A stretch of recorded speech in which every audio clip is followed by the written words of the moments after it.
Dude, I want you to be as smart as I am. Motherfucker, give me a... Dude, I want you to be as smart as I am.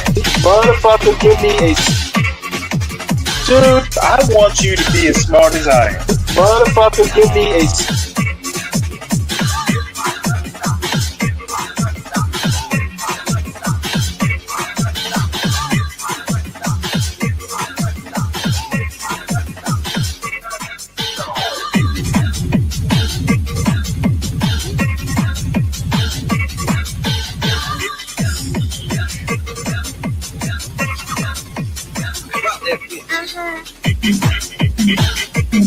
Dude, I want you to be as smart as I am. Motherfucker, give me a specific...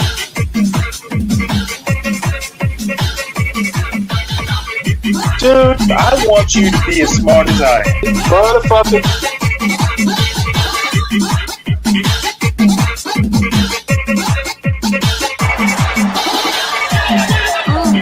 Come on out, you rapist!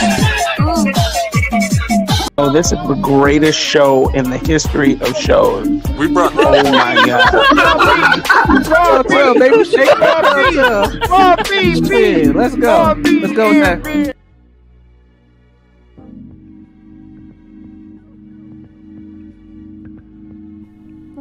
Fall is here and winter is coming, and you need to shop Lowe's Customs. For the ladies, there's stunning designs and colors. For the men, Lowe can make something manly to keep your insecurities in check. But wait, there's more. For you simps, there's a special simp edition, where Lowe will roll around in it, blow smoke from the finest Southern Eastern American marijuana. She'll even rub her pretty feet all over it just for you. So what are you waiting for? Shop Lowe's Customs now, exclusively on the John Galt Urban Landlord channel. Let Lowe help you stay cozy and warm this season. Shop Lowe's Customs today.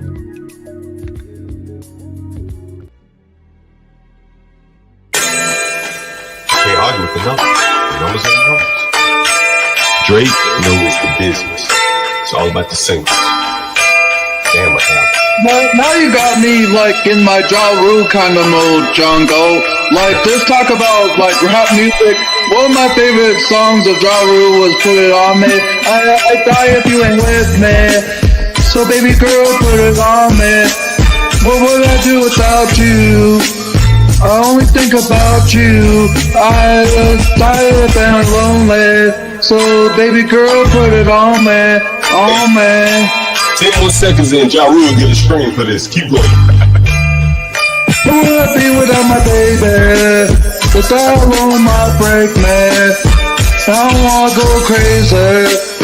So every thug needs a lady, lady. I think Ja Rule just got paid for that one.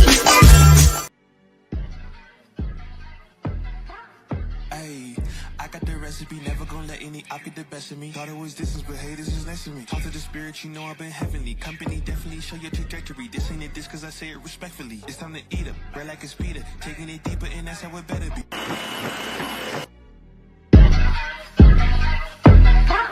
Ayy, I got the recipe, never gonna let any op get the best of me. Thought it was distance, but hey, this is next to me. Talk to the spirit, you know I've been heavenly. Company definitely show your trajectory. This ain't a diss cause I say it respectfully. It's time to eat up, right like a speeder. Taking it deeper and that's how it better be. I never let the comparison get to me. I just remember the promises meant for me. I know the enemy and that he's sent for me. I keep the blood of the lamb as my centerpiece. I cannot trust in no crystals or energy. Look at the chemistry, it do not even mix chemically. Most of the tricks, they be gimmicks, they mimic the truth. It's poison and we got the remedy. There is a bomb, apply it, the fire can stand to the tallest of giants. The tyrant and all the suppliers are scheming and lying. They selling his dreams and we buying it. Show me the chicken, I'm frying it. Show me the dough and I'm prying it. Ain't never lacking it, so what I'm packing, he taking it, he magnifying it. They say you ain't bout it. Tell them that you finna make it, but they doubt it. But you rose like a flower. Tell me what it's like to live with superpowers. I don't know, but I'ma get it. I'ma get it. I'ma get it. I'ma get it. I just know that I'ma get it. I'ma get it. I'ma get it. I'ma get it. Ay, I got the drive, the bus, the truck, the gas is stuck. I ain't the one to rely on the luck. I put in work and then he show up. I know it's fake, this shit in the reps, ain't no regrets, I do too much. It ain't me if you saying I stunt. He calling the place and I do what he want. This ain't a front, glory to G-O-D. It's what you could do with a mustard seed. It's what you could do when you start to believe. Take fear and you cast it inside of the sea. 100% out of me, cause he gave it all on the tee when he let it bleed. So what is you saying to me? You just insecure about the love that turned me to a beast. I take a step and I ain't turning back. He made me first cause I know that I'm last. I ain't got time for no thing in the past. Learn from it first and then I react. Hands off me, don't hold me. Get it jumping like a trampoline. All truth ain't no trolling. We in good hands, no folding. They say you ain't bout it. Tell them that you finna make it, but they doubt it. But God did it. But you rose like a flower. Tell me what it's like to live with superpowers. I don't know, but I'ma get it. I'ma get it. I'ma get it. I'ma get it. I just know that I'ma get it. I'ma get it. I'ma get it. I'ma get it.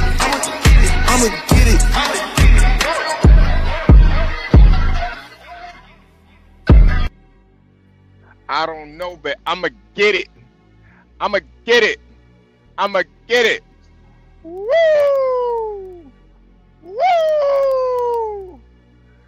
You are watching your host, HB2N, at The Urban Landlord. You're watching another episode of Gone Trucking. Hit the like button. Subscribe if you're new here. Oh, that's a nice pair of titties right there. And of course, if you would like to help donate, if you want to help sponsor this episode of Gone Trucking, please hit the Cash App, $HB2N. Also, we are celebrating Portia's birthday month, the month of October. Hit Portia's Cash App, $Portia J, scrolling at the bottom. And of course, if you want to support John kicking one of these niggas out at the Airbnb because they overslept, this nigga's oversleeping, this nigga's coming up with all the excuses. John Galt, see, my bank account set up where I get the deposit on Thursday, but I gotta pay you Friday. So find it in your heart. Find it in your heart, John Galt, to let me stay for one more night, John Galt. I'm fighting it in your heart. What heart? What heart? Got no goddamn heart. We ain't got time to have no heart in these times. This ain't the time of prophecy. This is the time of revelations. We ain't got no time to have a heart. Think I got a heart over here? What heart? Let me move this over a little bit. What heart? So if you guys want to support John being a cold-hearted entrepreneur, landlord, please hit his Cash App. Thank you guys, man. No, I'm in let me see what city I'm in. Oh shit, I'm in Cleveland right now. I'm in stinking Cleveland. Riding on 480.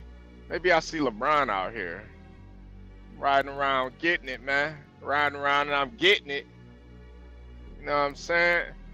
But yeah, I'm headed up to Wisconsin. Got a couple hours left on my clock. We're still getting it out here though. You know, up early so I can end early. The days never stop. I'm loving it. It's 61 degrees out here. I'm in Eastern time. It's currently 11:33. I hope everybody in the chat is having a wonderful, wonderful, beautiful day. It's beautiful. There's not a goddamn cloud in the sky. A goddamn cloud in the sky. I must be blessed. It's all blue. Let me see who's in the chat real quick. Let me see. Yeah, Nando, what heart? What heart? God damn. What fucking heart? Yeah, yeah, yeah. Yeah, yeah. Link Little, salute. J Boogie, salute. Nando, Duale. Duale. My friend, nobody cares. Look harder, or dark harder. I don't know what your name is, man. You got all those damn funny symbols in your name. I don't even know how niggas be doing that. You got a special keyboard or something? Did you get that keyboard off of Temu? How you do that, man? How the hell you do that? Momo, salute. Richard, salute. Yeah, man. Hey, listen, when you on the road, Richard, you gotta have a flannel for every day of the week, man. That's how you do on the road. You know? I might fuck around and have a cowboy hat on soon, man. Have a big ass belt buckle with a goddamn turkey on the front of the belt buckle. I don't know. You know what I mean? We gotta stay with it, man. You know what I'm saying? We got Gary in the building. Yeah, salute to y'all, man. Salute to y'all, man. We out here getting it, man. Loving life, loving this road. You know, not too much going on today though. I'm not gonna lie. It's a Friday.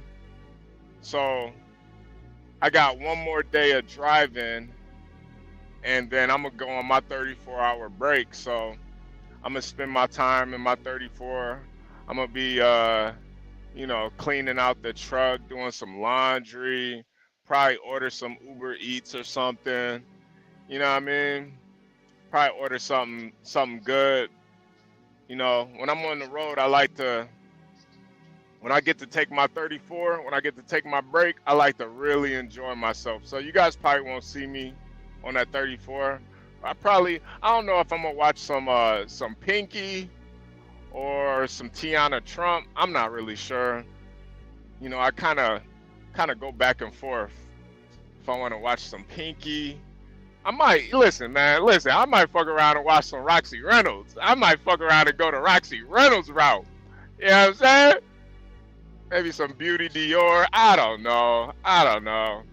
But of course, after I turn my back on our Lord and Savior, make a mockery of myself, I'm gonna probably get into reading some scriptures about how terrible of a person I am for desecrating my body by jerking off.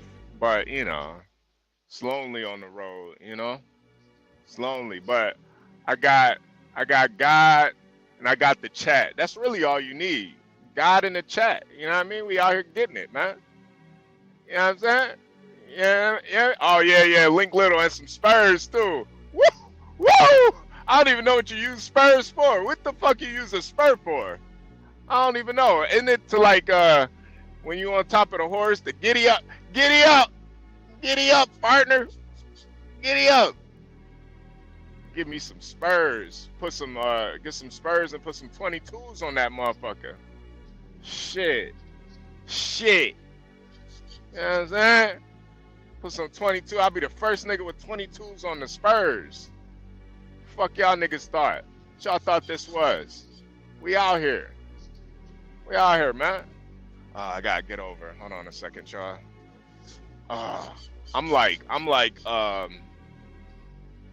I'm carrying some crazy weight right now, so I might be jumping all over the place. It's like when you got more weight, when you like filled up to the brim,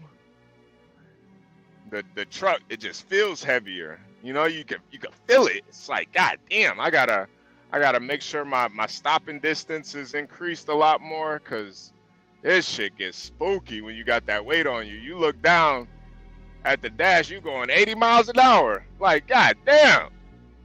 You gotta slow this baby down. Shit.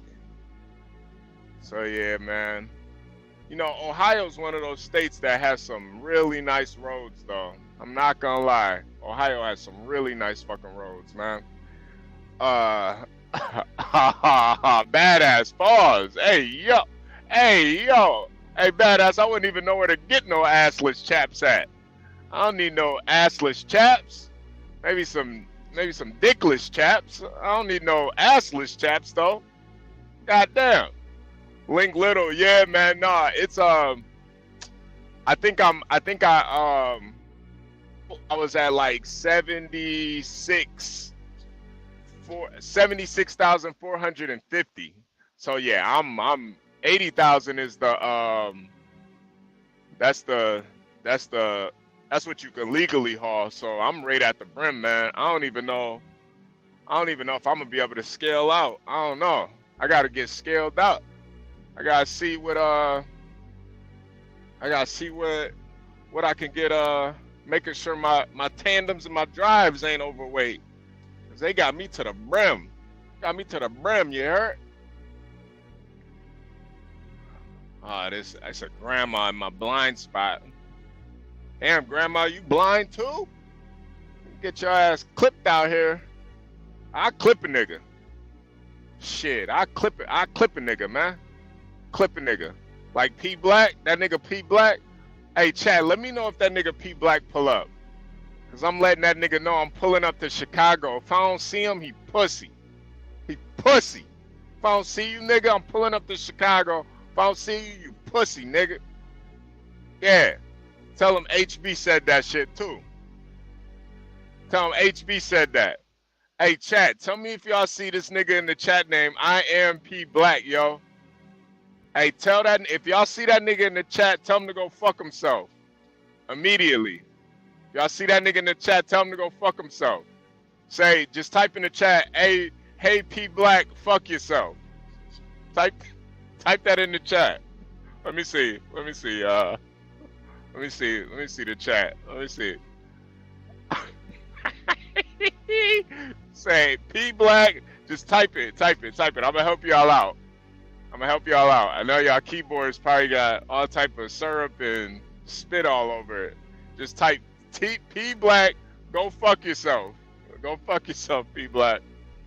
Yo, P Black, one of them type of niggas, he might actually fuck himself. Hey, yo, pause.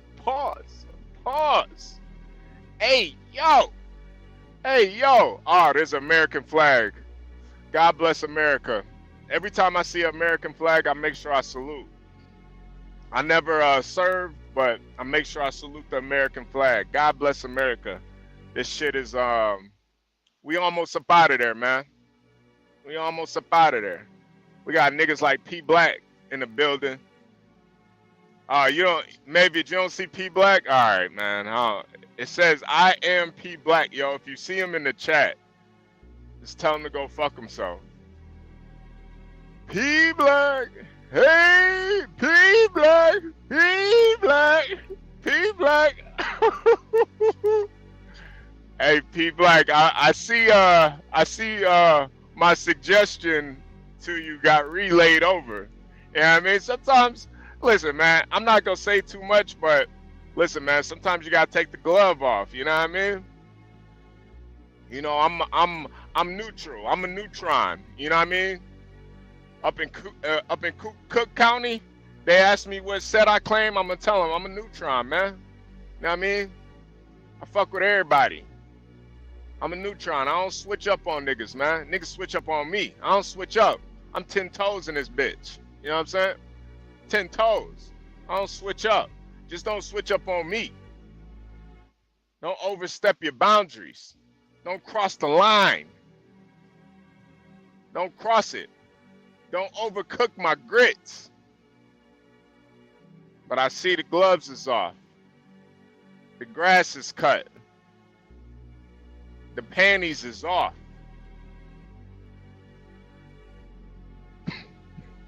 The guns is out. The door is open. I'm trying to think of some more metaphors I can use. The gift is open. The vagina is wet. The steak is done. Woo! Yeah. But you know, that happens, man. I always say, man, with niggas, and when I specifically say niggas, I'm talking about people that, you know, they got ego. You know, they not gonna take a L. But with niggas, and I mean niggas in the most productive way. I don't mean like you know, dumbass niggas, but I mean like niggas that are about something in this world, you know. But you know, occasionally like to partake in a little bit of debauchery, you know, whether they're a sideline watcher, whether they like to go to the strip club and toss a couple of dollars, whether they like to gamble a little bit here and there, you know, whether they like to watch a little porn, you know, while they fucking their girl, they like to stick a finger in their butt a little bit, you know. When I'm talking to real niggas like that, I always say this, man, it's only two things that make niggas fall out. It's either over bitches or money. One or the two. One or the two. How to make a nigga fall out with you. It's about a bitch. And seeing niggas get killed over bitches. I done also seen niggas get killed over money. I had a friend in high school who used to race cars, man. He used to race his Trans Am. Pause. He had a Trans Am. Nigga had a Trans Am and a motorcycle. This nigga was about that racing life. He had his Trans Am all souped up. This was back in the day. This nigga had a gold. I remember he used to wear a gold hoop earring, just one. Nigga was black as hell. Cool as shit though, man. Used to go over his crib after school. You know what I mean? He invite the bitches over. His mama didn't give a fuck. She was working like 2-3 jobs. She ain't give a fuck. But that nigga was racing his Trans Am, his souped up Trans Am, had turbos, had all types of shit. He was racing his Trans Am against some niggas, some real niggas, some grown niggas. We still in high school. He racing. And I guess they said they got 5 on it. 5 racks. I guess he was a little short. Nigga shot him right then and there. Pow! Right in the fucking face. Nigga had to have a closed casket. Shot him in his face. You know what I mean? All over 5 racks. It's fucked up. Niggas fall out over money, man. You know? When it comes to bitches, man. Listen, man. I had a homeboy after high school. I was still, you know, trying to figure out what I wanted to do in life. You know, playing the dozen fucking bitches, getting money, however you get it. However you get it, you know, I'm not judging. You know. He had a little shorty, little light-skinned John. Salute to my niggas is in Philly. He had a little light-skinned John. She was sexy too. Pretty sure she was a Scorpio because she had a tattoo of a scorpion on her thigh. Found out she sucked another nigga's dick. Nigga blew his brains out. All because she sucked somebody else's dick, man. You know, I think it's one thing if your girl cheats on you, but if you know your girl sucked another nigga's dick, man, that shit is, Found out, man. This right when camera phones just came out. This nigga got it's right when camera phones came out. Nigga sent them a picture of his girl with a wiener schnitzel in her mouth, and it wasn't his. Nigga had to look at the phone a couple different angles. He was like, "What the fuck? Hold on a second. That ain't my name. Ain't my wiener schnitzel." Nigga went depressed. Went in the whole depressed angle. He went in the whole woe is me over a light-skinned broad with a scorpion tattoo on her thigh. He ended up putting a pistol in his mouth and pulling the trigger. It's shit sad, man. But dudes will fall out over females, man. Over money. And that's just the way it is. That's why you got to be very careful who you do dealings with, who you do business with, who you put your dick in. Because really, when you putting your dick in a bitch, that's like, really, it's like putting your credit card. You just swiping. You just putting it in something random. You don't even know. Just imagine going into some warehouse, no signs, no customers. You don't know what they even selling, and they just tell you, "Hey, you gotta put your credit card in the credit card reader. You gonna put it in there? It's a business transaction. You gonna trust these niggas? Where's your LLC? Where's your S corp? Something. Oh shit. It's a fucking oh shit. What the fuck is that? Ah, shit, man.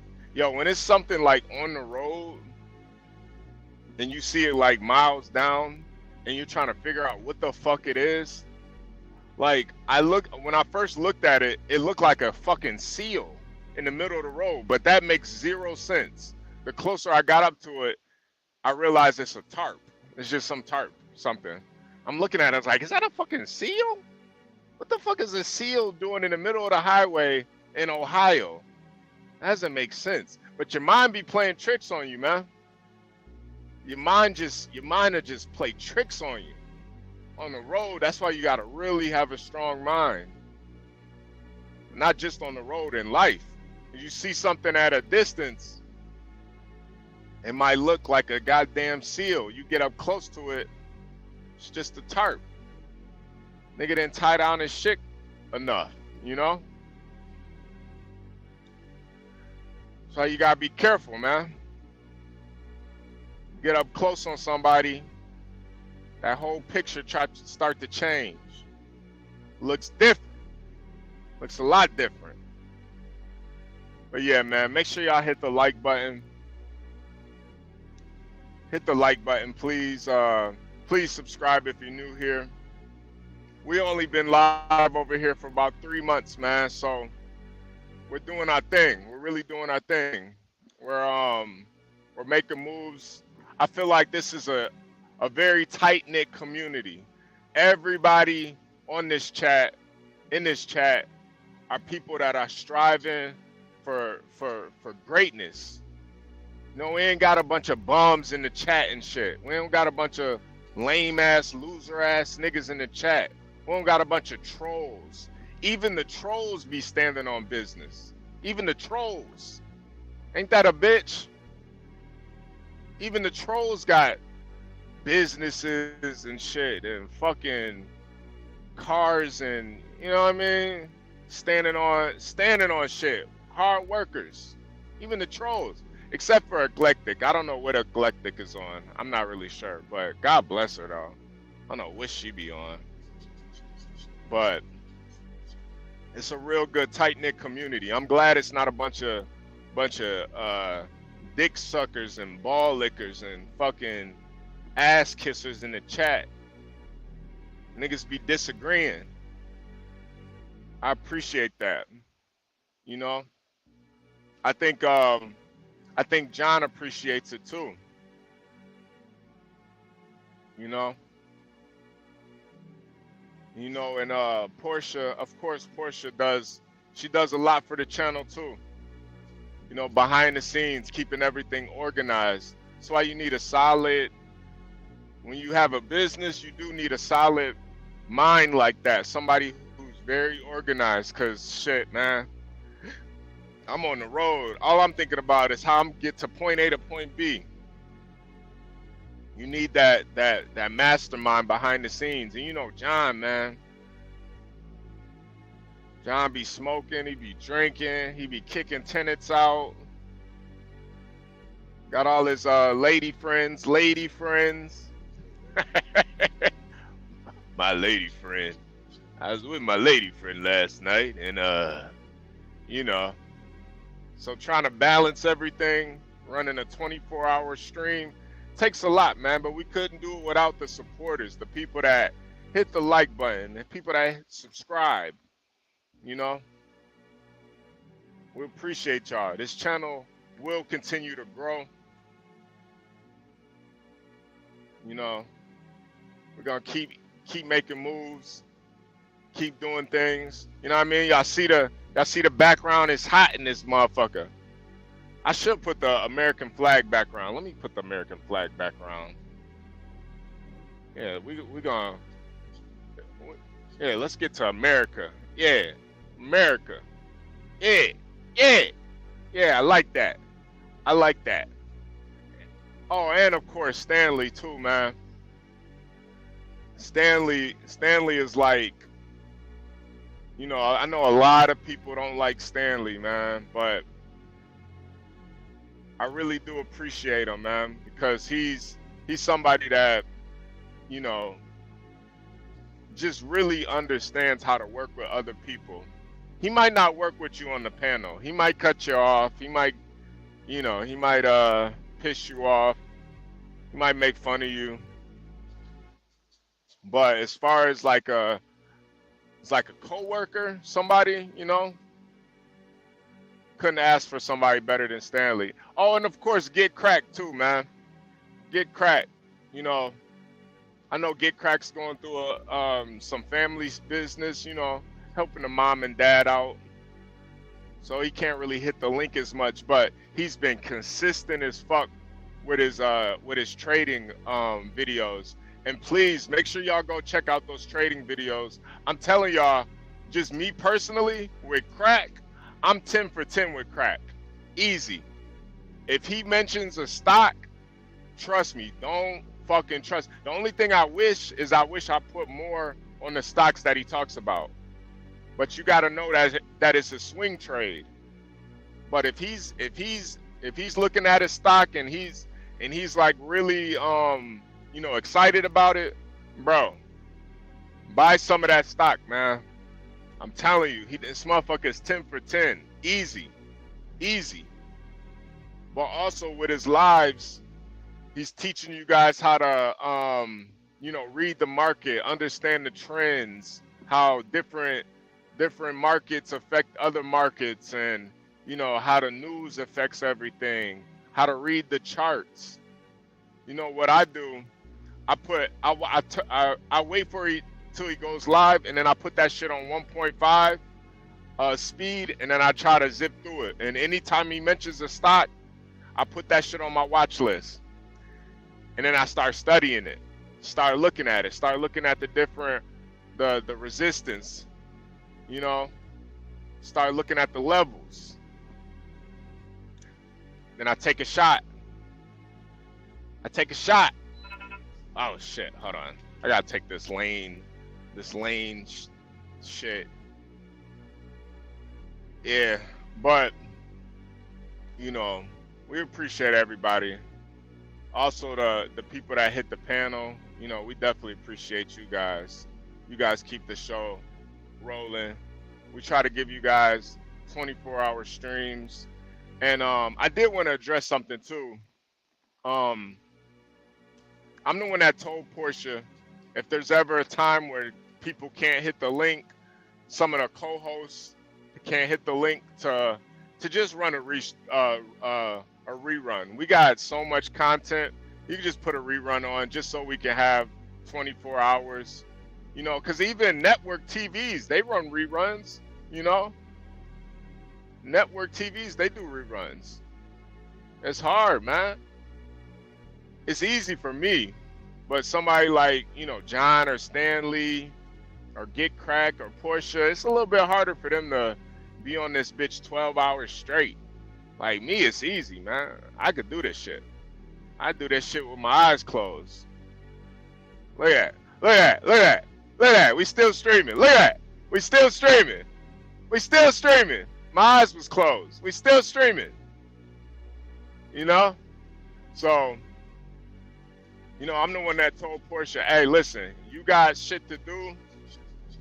Just have the reruns, because ironically, even though everybody knows it's a rerun, you know, maybe not everybody, but the people that watch consistently, they know it's a rerun. People still sit and watch. The numbers don't go. They don't go down. I remember we played a rerun one time. It was like 30, it was like 34 people up here. Like, God damn, it's a rerun. And you know, too, everybody has different schedules too. So I told her, like, if it's at night, play a rerun from the morning. And if it's in the morning, play a rerun from the night. So we could keep the 24-hour stream. You know, you just never know. You got people camming up or hitting a panel from Dubai, from fucking India, fucking Pakistan, China. You know, you just never know. And I think too, for the hosts, it's really good to re-watch yourself on a rerun, because a lot of times you don't really know how you come across on the lives. So I think it's good. I know Stanley hates watching himself on the reruns, and there's a reason for that, Stanley. There's a reason why you don't like rewatching yourself. Yeah, you sound crazy sometimes, Stanley. That's why you don't like rewatching yourself.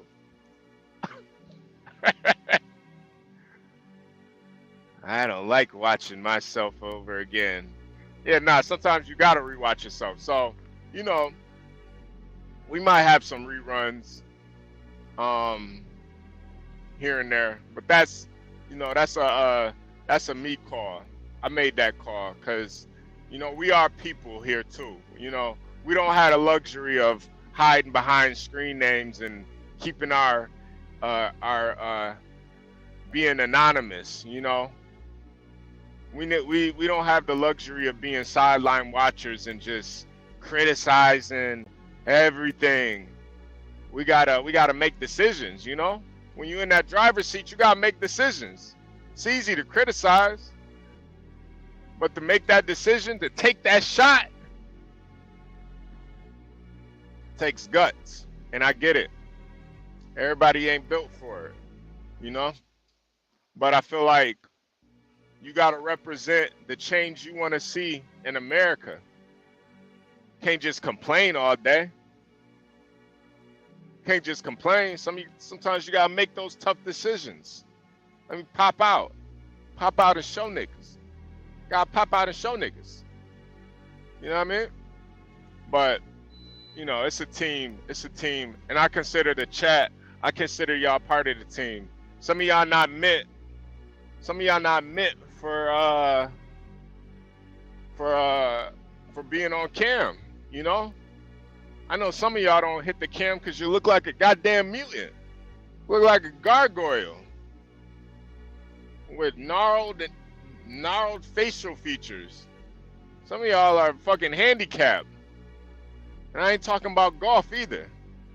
Some of y'all look like a goddamn Beetleborg in the face. You hit the link, motherfuckers might stab their eyes out. They see what you look like. I get it. I can sympathize. You know, I can sympathize. I know ugly people. Look at P Black. P Black's an ugly motherfucker.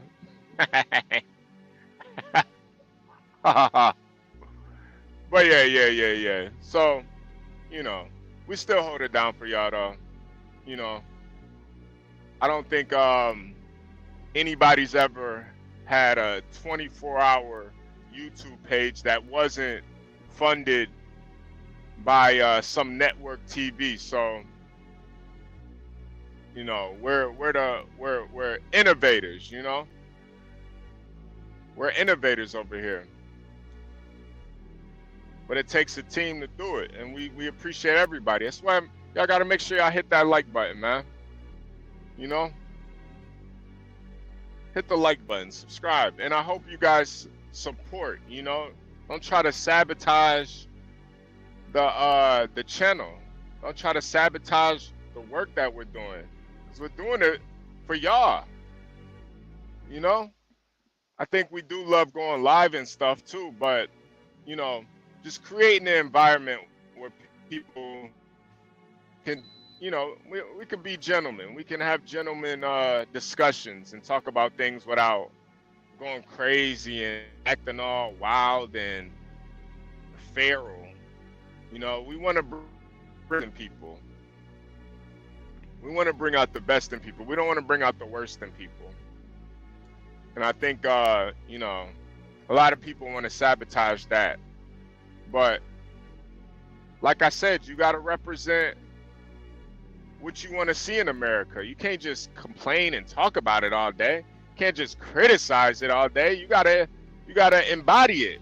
You gotta lead by example. How you gonna lead from the chat? You know what I'm saying? So I hope y'all appreciate it, man. But it is what it is. Where we at? I'm in Amherst, Ohio. I'm on I-80. I-80 is one of my favorite highways, man. I-80 is yeah, I-80 gets it in, man. I-80 is a very dangerous highway. Goes from the East Coast to the West Coast. A lot of niggas died on I-80. A lot of souls lost on I-80. That's one of my favorite though. Because there's always a nice truck stop. You get to see so many states on I-80. It's beautiful. It's beautiful. It's beautiful. You know what I mean?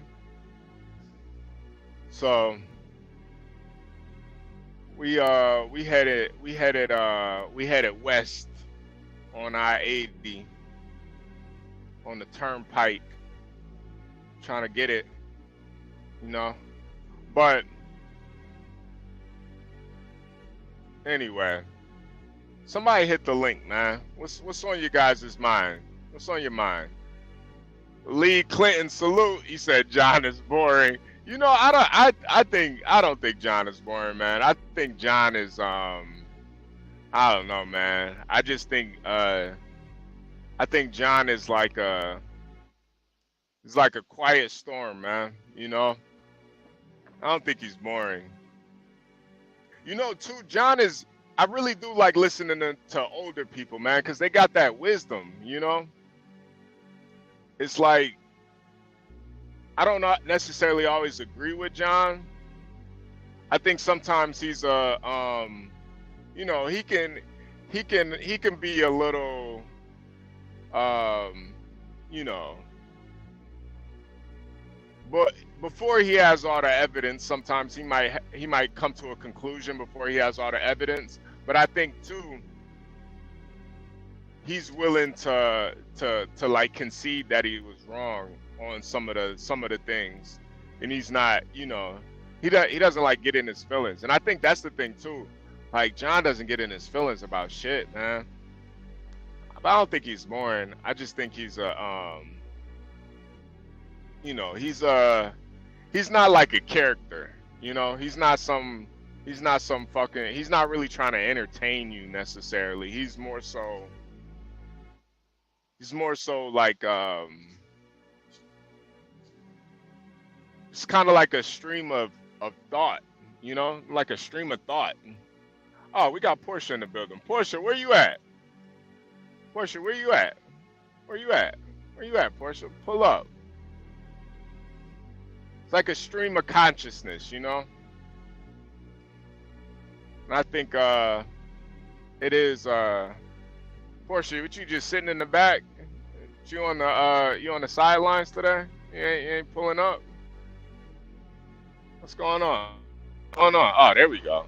There we go. Hey Portia, how's it going, Portia? Oh, How's it good going? morning. Good morning, HB. Good morning. Good morning, Portia. How are you doing today? I'm doing okay. How are you doing? Yeah, I'm just driving, getting to it. Thinking about what I'm gonna eat later on today. I'm a little hungry right now. A little hungry, but yeah. All in all, I watched the Trump roast. Yeah, I actually watched that or listened to it this morning when I was walking, and Yeah, I thought it was pretty awesome. yeah. I thought he was as they say, clicking on all cylinders. Yeah, he was in his bag last. Yeah, he was in his yeah. He was really in his bag yesterday. I thought he was talking that shit. Why do you think Kamala didn't pop up? Um, I think because she's embarrassed and afraid, but I really think that she missed a major opportunity. You don't want to run from your enemy. Yeah. In that environment, it's like, you want to make your presence known, stand in the face of them, and let them know that you ain't worried about all the competition. I mean, because at the end of the day, it is a competition. Yeah. And for her, does my mic sound? Do I sound okay? Yeah, Portia, you're good. You're good.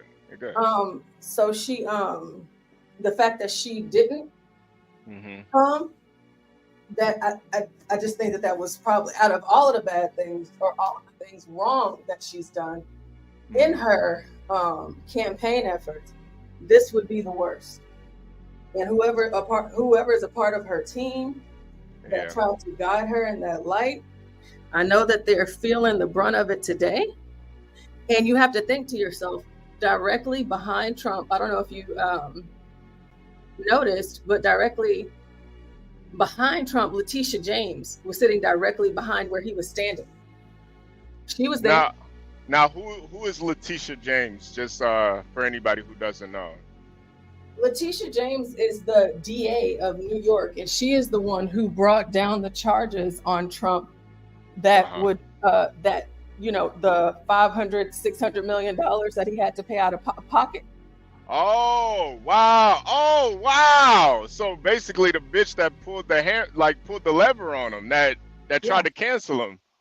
Yeah. Damn. And she was there. Yeah, she was there, and he made a joke about her. Damn. And then, next up, we got Eric Adams. We can't leave him out. Yeah. I saw that part too.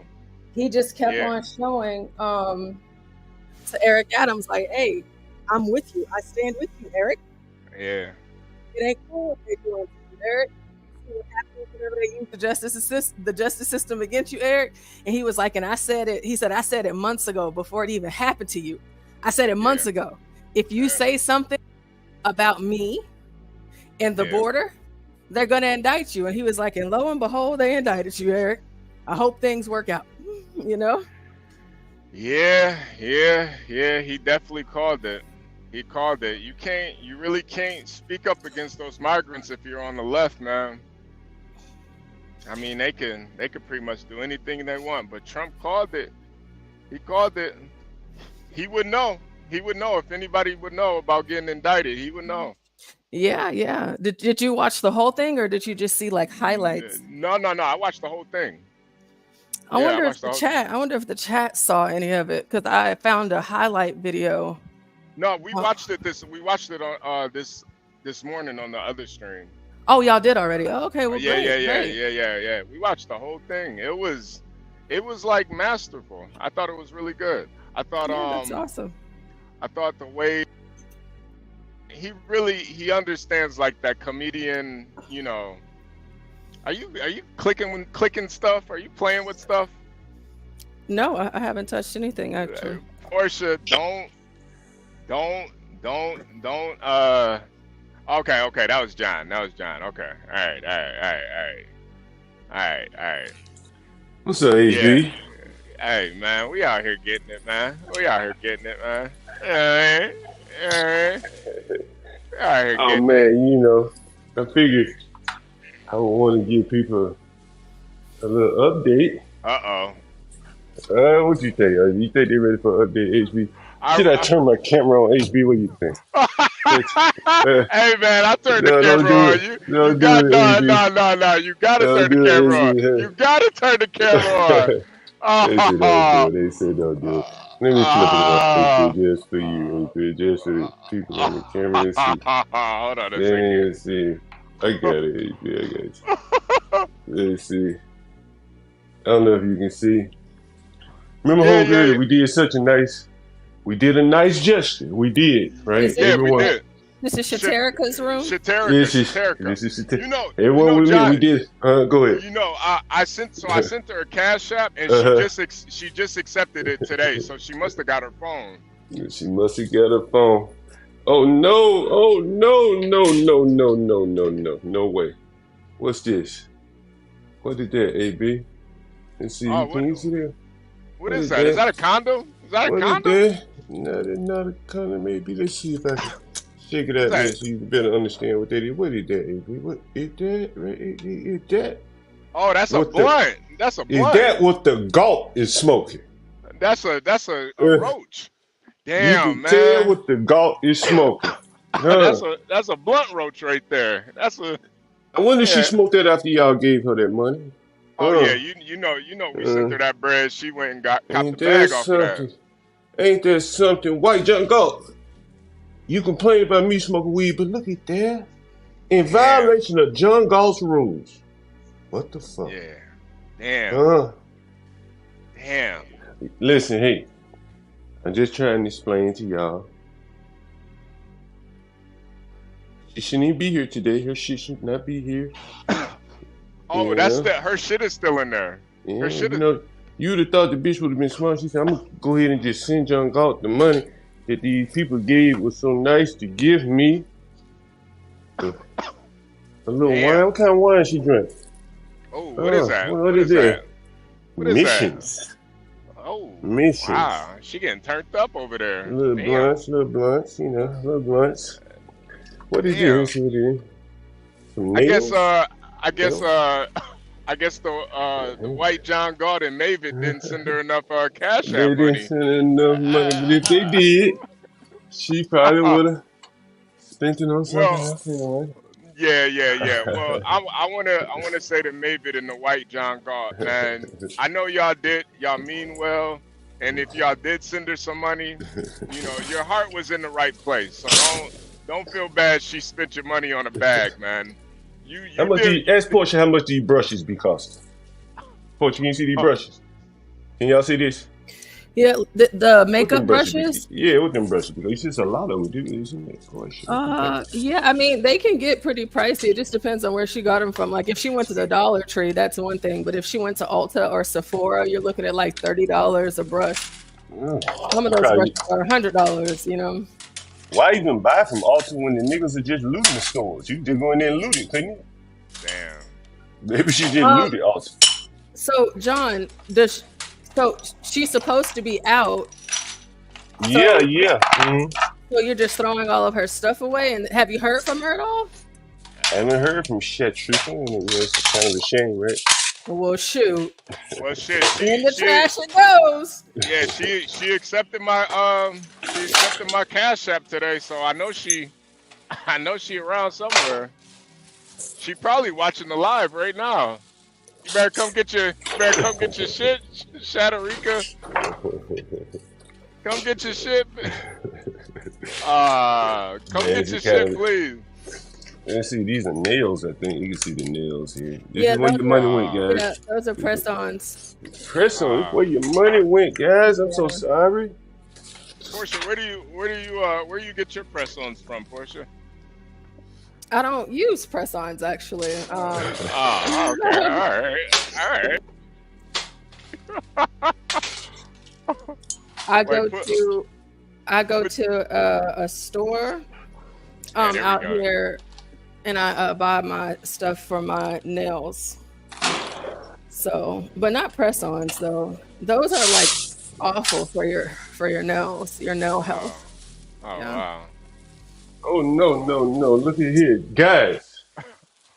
Y'all done paid for that Yankee, that Remy Martin. Oh yeah, that's You see that Remy? That for a ponytail. Oh, she got that yak. She got that Brazilian. Yankee. Oh, what that shit cost? $16.99. That's what it says on the front. Pony Pro. I knew it. It was for a ponytail. That pony. Oh, wow. We had Lolo putting up that real pony last night. That real pony. She did. Yeah, she did. And this one cost $16.99. Wow. $16.99 for a pony, a fake pony, right? But a pony nonetheless. Damn, fake all this. Pony, so if you just adding up all of this so far, you got the bag of weed. That's like $20. You got $16.99. That's like another 30. Yeah, so that's $37. And then you got the what's wine that? What's bottle. that HB? What's that HB? What is What's that? What that is? It looks like a tie. There's a boyfriend palette over here, I guess. His palette. That nigga that was over there ain't look like he wore a tie. Maybe that's another nigga. In a past life, nigga. In a past life, maybe. Oh man. Damn. So it's about $60 worth of shit she spent while she was there. Oh man. Every day is it's a damn shame, but I keep trying to tell people, man, these people gonna be in shanties, bro. The dishonest nature of them, man. Like, people out of the kindness of their own heart say, I'm gonna help you, lady. I don't know you, but I'm gonna help you. Yeah. And you see the frivolity of how she spends people's money. People that are willing to help her, man. Ain't nobody gonna help these kind of people, man. You know what I mean? Yeah. I put $10 on that bag and I ain't even get to hit it, man. Low drives, a lot of stuff here about beauty. A lot of stuff here, mostly about beauty and stuff like that, Yeah. What it boils down to. She don't even need none of that. She's like a naturally pretty girl. She don't even need all that. Yeah. Damn, man. I hope she's watching so she can grab the bag of her stuff before all the fiends get to it. Did she leave any clothes? Is she leaving any clothes? Yeah, everything. Okay. All right. Set that aside for Universal Jones. He might want you to send that to him.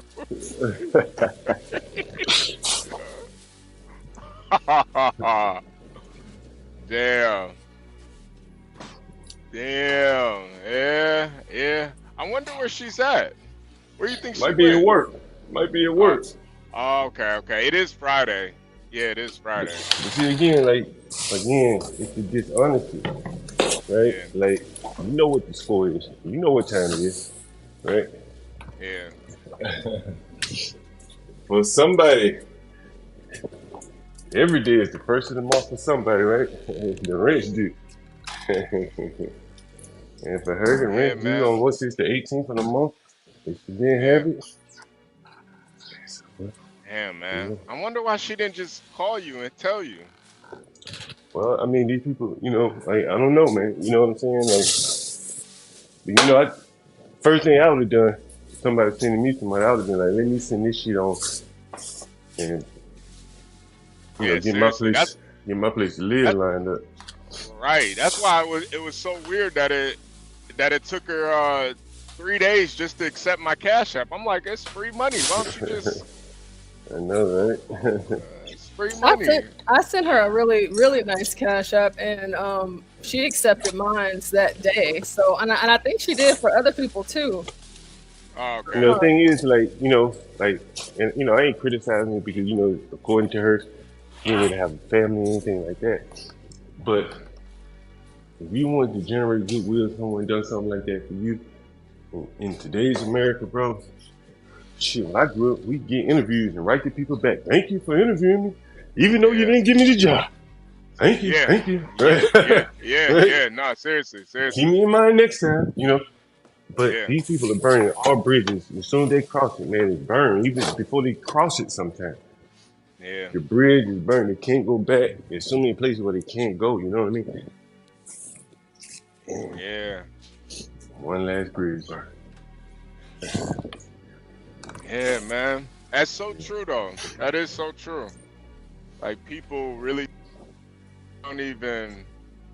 I don't know. I don't know if it's like a youth thing, or I don't know, or if it's upbringing or something. But you see that a lot, man. Yeah, it's kind of crazy too. Very interesting. You know. Yeah. You know what's crazy is crazy part is, and this probably.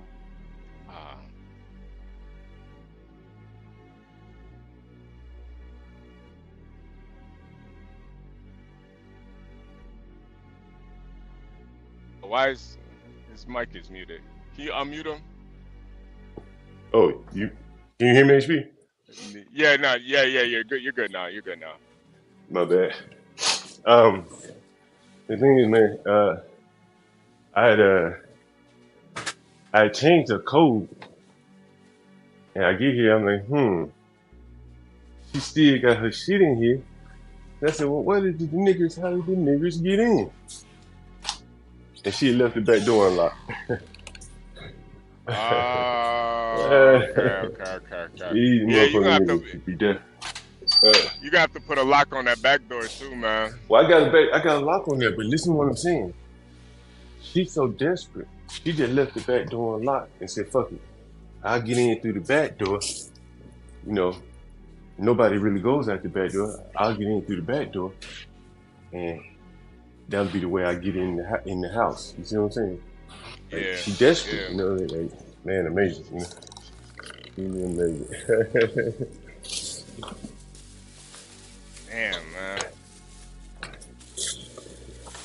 Damn. Yeah, that is wild. That is wild. That is wild, man. You do have some questions in the audience. You wanna What's up? you wanna Yeah, answer go some ahead. Yeah, go ahead. What's up? Yeah.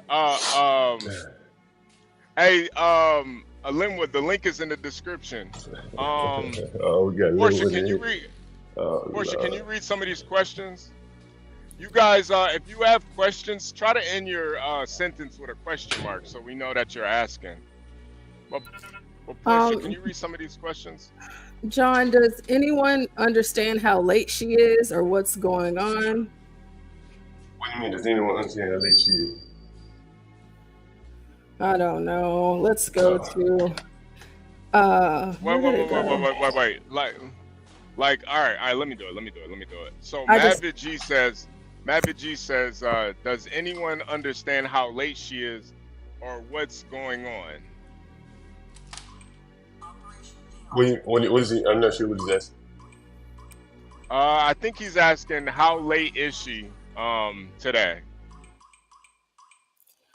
Another one that I think is good, HB, is because that one really doesn't make sense. Wait, pull it up, and read who asked it, and then read it. Or who said it, and then read it. Go ahead. Okay. So the White John Galt says money was donated to her, and you said she paid you, but did you inflate the rate, John? Doesn't matter if I did or didn't.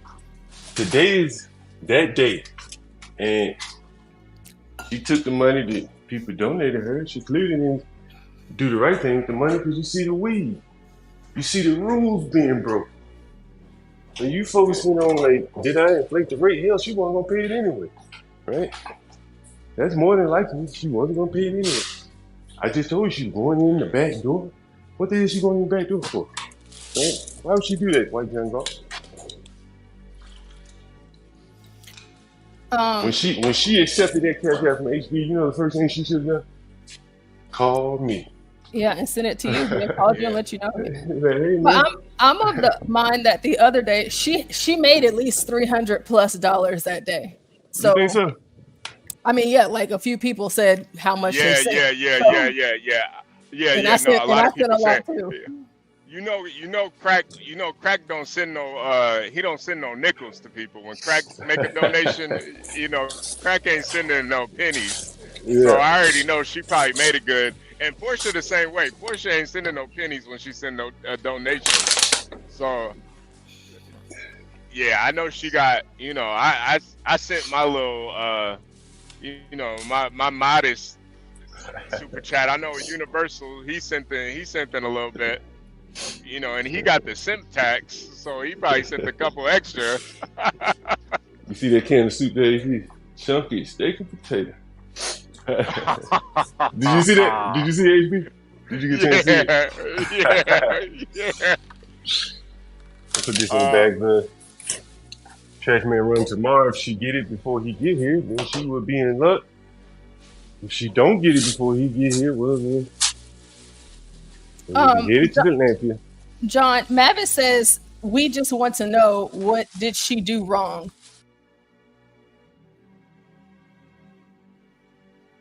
Oh. John, he might have got a call, y'all. Oh yeah, call. Yeah, he might have got a call. Yeah, man, the Shatterika saga continues. Portia, just to think, it's interesting to me that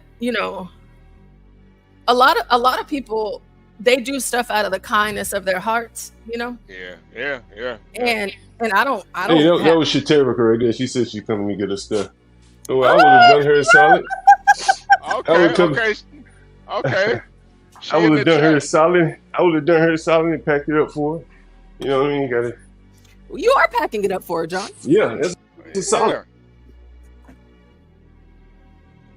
Ah, damn. I don't know why it's clicking off.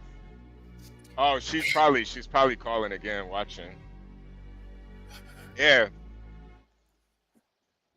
Probably should ask her why she smoked in the apartment. Maybe she smoked outside and then she just brought the roach inside. Oops. Maybe she did, but then maybe she didn't. Maybe she didn't care, especially because she was upset, about John talking about her on the stream. Yeah.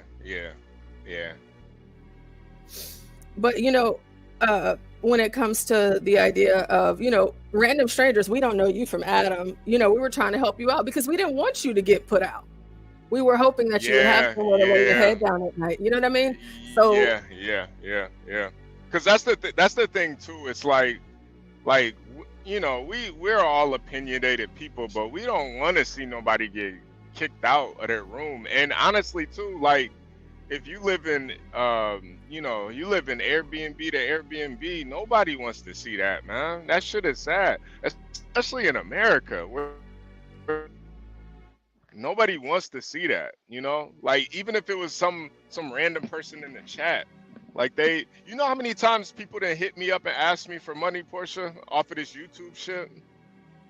No, I don't. A lot.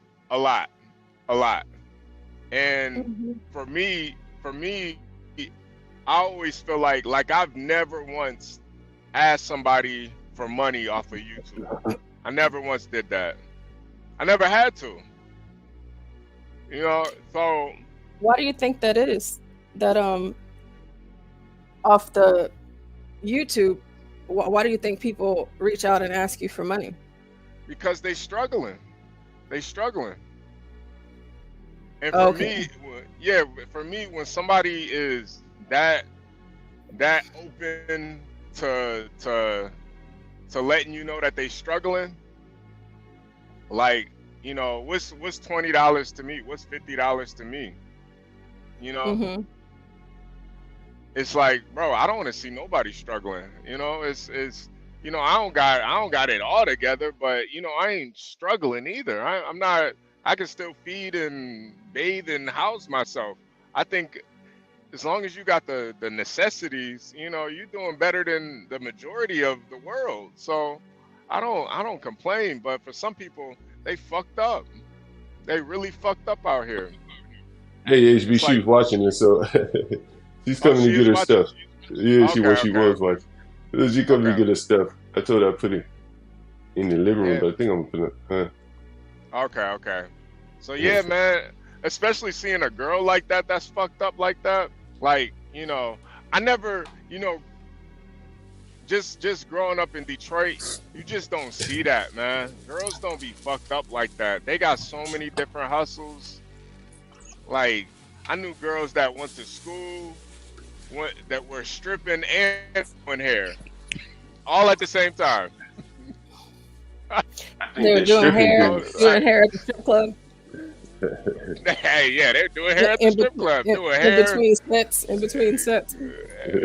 Yeah, doing hair, stripping, going to school.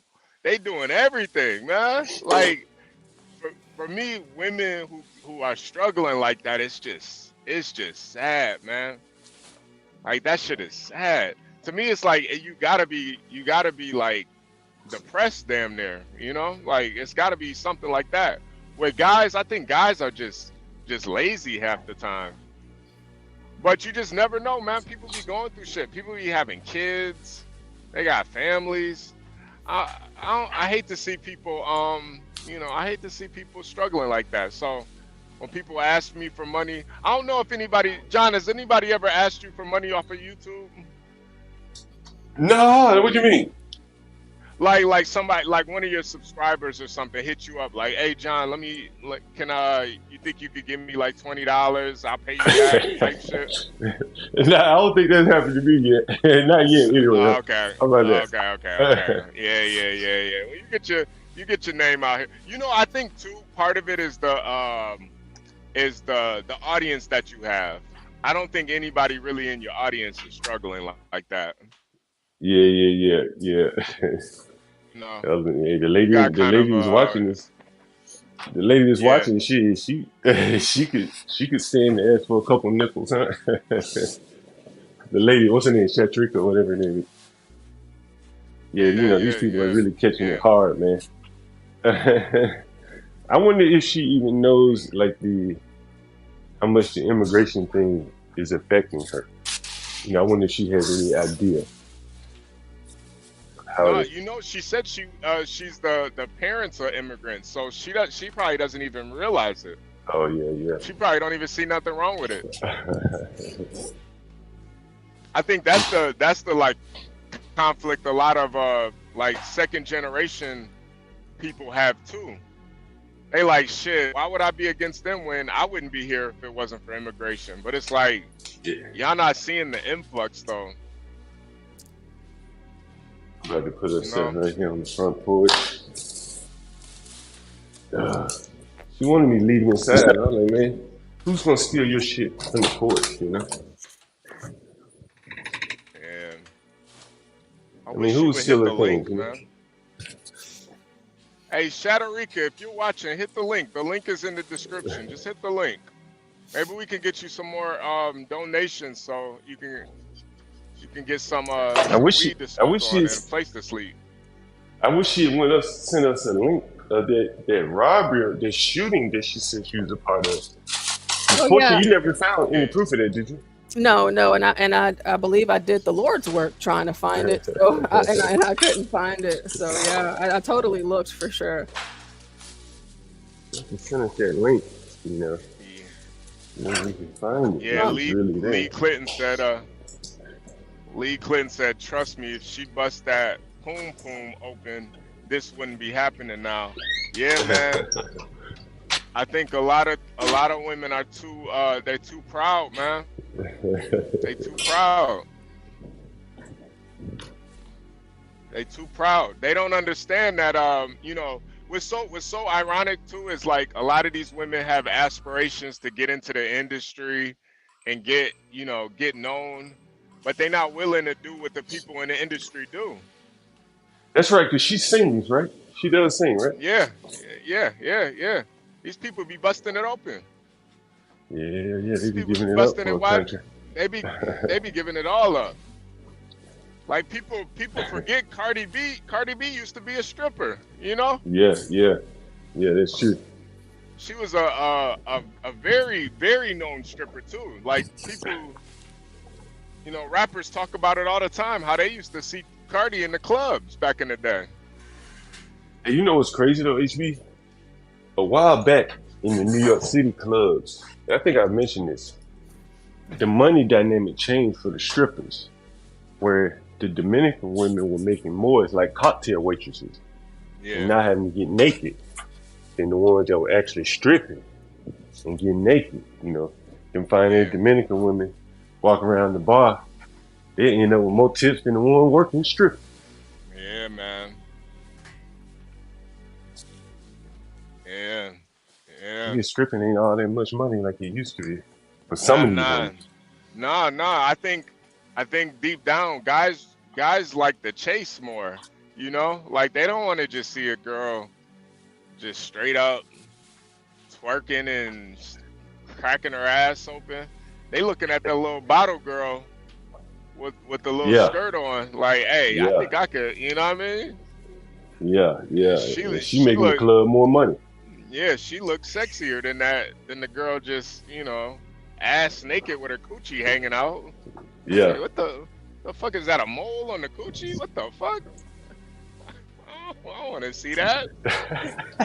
Hey, the girl, there is something to saying leaving something to be desired, right? Yeah. Big time. I think that's a lot sexier, man. Oh man, what was I gonna tell you? HB, the lady comes to get her shit. I'm like, damn, she ain't bringing no nigga with her. You know what I mean?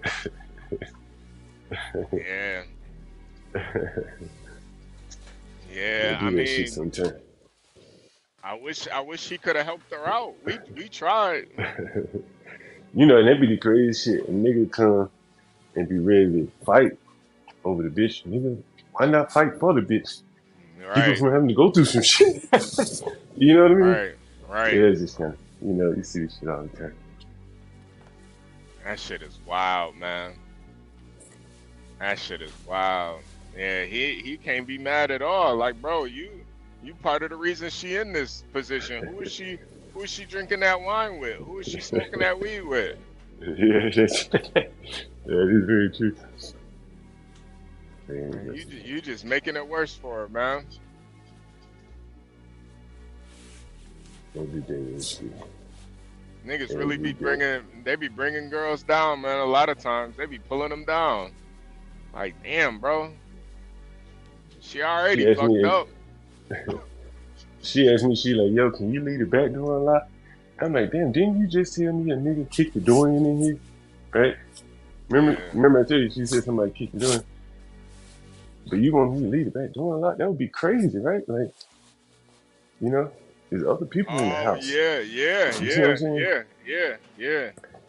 That's how I know that nobody really break in, man. You know what I'm saying? Because you wouldn't be asking me to do no stupid shit like that. If you know somebody just broken in this motherfucker, you be like, yeah. Damn, man. Yeah. I hope she's not doing as bad as it looks. Maybe she's just like you know, pretending like she's fucked up or something, you know? I don't know. I don't know how much pretending she's doing, but yeah. I don't know about that, HB. Yeah. And she worked at the bar. Why's she buying wine? She could just drink at work. Maybe she stole it from the bar. It's possible. Slipped one out the back of the bar one night. You never know. Yeah. But I never seen that wine before. Yeah, that looked like, I ain't gonna lie, that looked like some cheap ass wine. I didn't even know they came in bottles that skinny before. Like, damn, that's a skinny ass bottle of wine. Yeah, skinny wine for women trying to lose weight.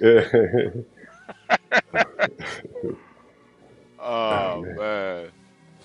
Damn. Every day, HB. Every day. How long is it gonna take for her to get there? She said about 45 minutes. Oh, okay. You think I should wait around and show her on camera? Yeah, absolutely. Maybe she can like promote her Cash App again. Maybe you could do like a quick in-person interview with her. What's the chat thing about that? What's the audience saying, HB? Yeah. Audience, let us know. Do you want John to wait around for her, or should he just go on about his day? Put all her shit in the back. let her pick it up like a stray cat, like an alley cat. Put it out back and let her pick it up like an alley cat. Or should he wait for her? Hey, HB. Yeah. Go ahead, Portia. Sam I am says, HB, it probably is that bad, but chicks like that too goofy to do something logical, sensible. I think they love the chaos. They'll spit on a dude with a job trying to look out for them. Yeah. Sam I am. You are right, because she's not an ugly girl. She's petite. You can't tell me there ain't some niggas out there that wouldn't let her sleep on the couch. Like, but I think the issue is like what John says. She probably burnt all those bridges.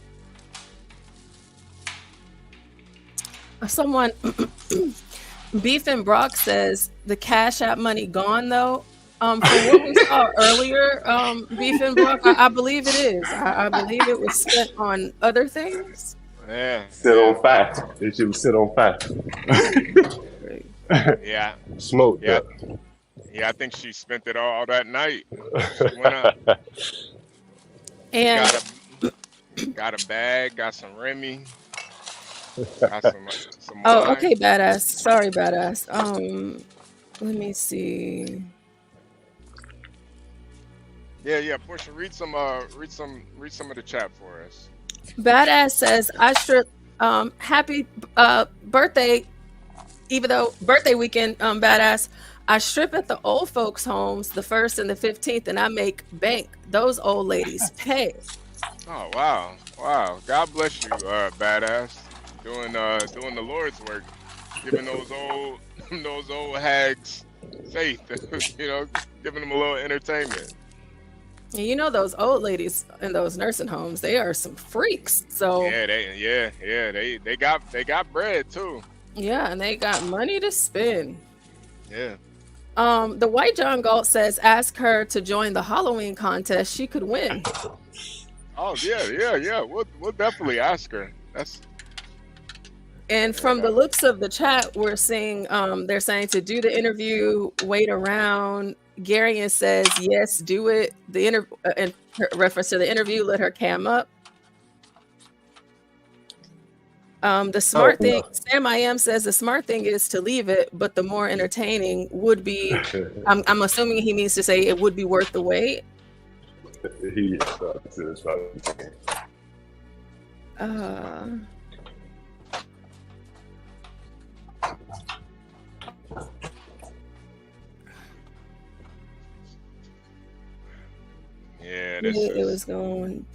It was gone the same night. Oh, Momo says that it was gone the same night. The Cash App, the money that she got. Yeah, it was gone the same night. Yeah, I'm kind of agreeing with Momo here. I think she spent it all that night. Probably got some Uber Eats, Yeah, that money probably goes. Damn, man. Well, John, your favorite person in the chat, White John Galt, says he says that you shouldn't have touched her stuff, though. That was impulsive. It was. I think she was impulsive. Weed and beer, and not being able to pay for this list. Sure, I don't know about that, man. I didn't see niggas. They didn't pay their rent. They shit was out on the front lawn. I don't know. I don't know how that works. But yeah. I mean, a reservation was over. What do you want from me? Don't the next person who's booking this. deserve to have their reservation on it. Yeah. You don't think about the next person coming, right? Oh yeah, that's true. That's true. Somebody probably already booked it. Has somebody already booked it? Yeah. You know, it's the calendar is always open. Yeah. Even when we had direct bookers, because we just put them in another room in the same house or around the corner or something. Yeah. So it's always open, for the direct booker. Yeah. You ain't gonna guess who booked it though. Who booked it? The sex offender. Damn. Hold on, wait, John. The sex offender booked this room? Is that what he just said? Yeah, he did. Yeah, he did. Right now, he's around the corner at another house, at the same house. Oh wow. Damn. Are there any kids in that building in this house, John? No, we don't allow kids. Oh, okay. Well, I guess that's good, right? Yeah, I guess. I mean, maybe, yeah, that's good. I guess. I don't know. Their kids live next door though. Oh man. Did we actually look up his record? I don't think so. Huh. Because I wonder what he did. I'd have to look up his last name. And like how often, Because that white lady was not having it. Another one of my small rooms. Very small, as you can see. Very small. Very, very small. I don't know if you can see it. Yeah, you can see it. Very small. And then we touch each wall. Can we see the walls? Okay, that's a TV there. And what's on the other wall? It looked like a nice picture. Is that a picture? Yeah, so the guy that used to live in the basement? Yeah, he did that? I don't know if he did this, but he did this. He made the frame. And he painted it in the like it's a painting on the wall, on the physical wall, and he made a frame around it? No, it's just like some cloth or something, some kind of... Oh, okay. He may have bought this, but he made the frame. Okay, that looks really cool. Yeah, that's really cool, man. Yeah, that's pretty dope. I like that. Anyway. This is the door where the guy kicked the door off. Remember the black lady, Shab Sharika? Mm-hmm. Yeah. I'll let you see this room. He did this too. He designed these rooms in this house. Man. That's really cool. Yeah, that shit is really cool, man. Yeah, I like it. It's like the modern artsy kind of grunge kind of look. Yeah. Oh yeah, I remember that bathroom, that shower that you showed us. I think that was the one that Kimmy and Lolo did on the first review and Revitalize. I think so. Here's another one he did. I think he just made the frames for the most part. Yeah. I think he just made the frames. We always put in these ceiling fans here. See the ceiling fan, like the LED light. This room should have a ceiling fan.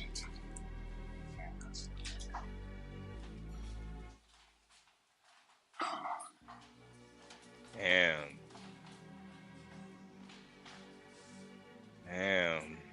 I wonder where she gonna go now. The motel? Yeah, probably a friend's house or something. Yeah. More than likely a friend's place. Damn. Yeah, this is. I don't know if I'm gonna wait around on it though. Yeah. She probably gonna take all day anyway. You know, people show up angry and shit like that. Yeah. You know what I'm saying? I ain't gonna run from it, but if she show up here.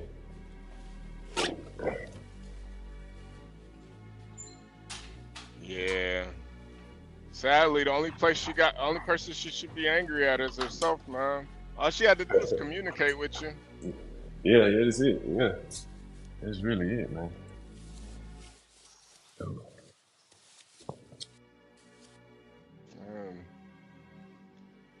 She could have the bar she work at could have been another bar you do interviews at. If she work at a decent bar. Oh, I think she's calling right now. She's calling. Sam I am says cool rooms. I'll know where I'll be staying next time I go to DC. Yeah, right. Hey, we got something better than that, Sam. Yeah, Sam, you might gotta bring your lady friend for John to do a dance for. Oh yeah, and Sam, did you talk to her again and see if she would be available? I know you said she has to work, but like it's gonna be late at night. So did you see, or can you check again in with her to see if she'll be available for the night time for the contest? Are you talking about? Let me know. Yeah, it was Sam's friend that was twerking that night. You missed it, John, but yeah, she was. Oh she shit! Was, twerking. Oh, okay, great.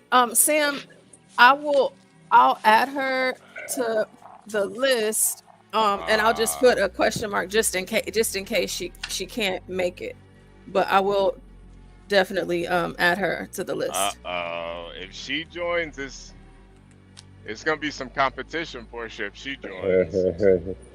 Well, that's what it is, isn't it? It's a competition. Yeah. I mean, but I feel like she's got an unfair advantage, though. I mean, she's willing to do some things. Well, there are rules, so Yeah, it's a costume, though. I mean, she might show up with body paint on or something. I don't know. Well, I guess we'll just see. Yeah, we're gonna have to see. Ooh. You guys will be judging the ladies and looking at them and determining who has the best costume. So I hope that she comes. All of them. I hope they all come. Ready with their costumes. Yeah. Thank you, Sam. Thank you for doing that for me, Sam. I have her on the list. Thank you. We appreciate you, Sam. That's we definitely appreciate that, man. I think she's yes, we got a lot of people. John, I'm a mute you because you got a lot of feedback right now. But keep the cam on though. Keep the cam on though. Wow. So we have HB. We have 1, 2, 3, 4, 5, 6, 7, 8, 9, 10, 11, 12, 13, 14. We have 15 girls now, and I'm still working on more girls. Okay. So we have 15 as of right now. I've been actually going to shows that, like whenever you go to YouTube and it says live and you can see whoever's live, like, so people that I don't know from Adam, I've just been going to different chats and dropping my email and like, hey, you can enter for your chance to win. I mean, because I've never seen anything like this on YouTube before. Not to say that it hasn't happened. I just haven't seen it. But just reaching out to different girls. And then there's a lot of girls from Grace's chat, and Ava's chat, and Ruby's chat, and Beta's chat. They all want to participate. So I'm just waiting on confirmations from other women. So I'm trying to get as many as possible to kind of make this a thing like a. Yeah. And I think too Sam, no, go ahead. I'm sorry. I think the interesting thing too is that you can wear a mask. So. Oh yeah, that's that. Yeah. You don't have to necessarily show your face. You could just, show what the Lord gave you. Put a mask on and just. Wow, those are some nice costumes there. Yeah, I went on and I went to find all of these girls. Somebody asked me were they AI, and I'm like, no, these are real IG models, and I found them all. And I was trying to find the best looking ones, you know, to make it appealing, make it appealing. So yeah, so guys out there, the money pot. If you go to our community tab, you will see all of the instructions there for the Halloween competition and how to donate to the money pot. You'll see my Cash App. My Cash App is also scrolling at the bottom of the screen. I am the bank. We are currently at $405. Okay. For the yeah. I'm gonna send you that over today. Matter of fact, I forgot. Okay. You know I was telling you about my never mind. I'm not gonna get into that. But I forgot I had another card. I forgot. So yeah. I'm gonna send that over to you today. But, okay. So it's going to be October 31st, 9 p.m. Central, 10 p.m. Eastern. It's our Haunted Hotties, our Halloween beauty battle. So ladies, or any of you guys, because I know Mavid mentioned his friend Nova, which I did add Nova to the list, Mavid. wow, thank you, Mavid. If you guys know any girls that would be interested, please let them know about this, and go to the page and you'll be able to see all of the details that you need to know about the competition. It's going to be like a pageant too, and we'll have our judges, which will be HB, of course, John, Crack, Stanley, Garion, and Universal. And I'll be running polls in the chat for each segment for the ladies, so you guys can vote on who you think is the best. And of course, at the end, we'll be naming the grand prize winner, and we'll have a second place and a third place. So please be sure to come out and spread the word. Share this out. We're trying to make it a big thing. So thank you guys. Yeah, this will be our first annual Halloween costume contest. This will be a grand affair. We are celebrating on October 31st, the day of Halloween. We're celebrating bringing in the year or the month of November by celebrating the last day of October. It will be a festive and fun occasion. You can bring your family to watch, bring your friends to watch. There will be no nudity, no titties, coochies, or assholes will be shown. If any ladies show their coochie or their asshole or titties, I will get you out of here immediately. So please respect our YouTube channel and YouTube guidelines. But I'm really looking forward to it. I'm looking forward to the creativity, the ingenuity, and also, you know, seeing ladies be in their bag, you know, be in their feminine bag. Some call it. So I hope everybody will support and come out. And you know, I think this will be a grand occasion. What do you think, Portia? I agree. I think it's gonna be a lot of fun for the ladies and for the guys especially. So well. You know, we're not a bunch of perverts over here. You know, we're just celebrating. You know, I think we're all just big fans of Halloween. You know, Portia. You know, I remember some of my best moments as a child, dressing up as Jason and going around with my buddies, collecting candy, and then staying out extra late with our BB guns and shooting homeless people. It was some of the best times I've had as a small child, and you know, you know what they say, girls just want to have fun, Portia. Girls just want to have fun. So Yeah, and that's the goal. We have I made, well, of course, the headlining song that Universal and Garion told me is Bands of Make Her Dance, but I sent over. You know, I think that's a little too explicit.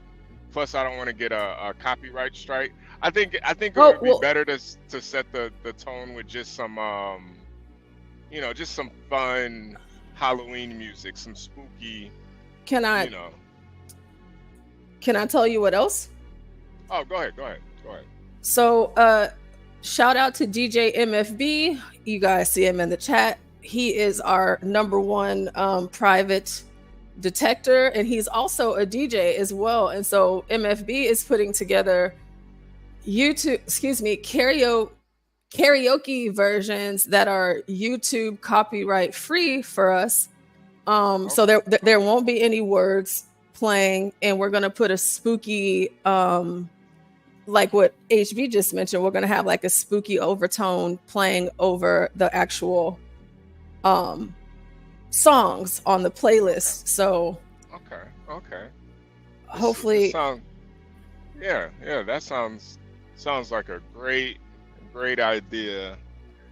I think we got all the bases covered here, and all I could say to the people in the chat is keep your pants on, gentlemen. This is gonna be a bumpy ride.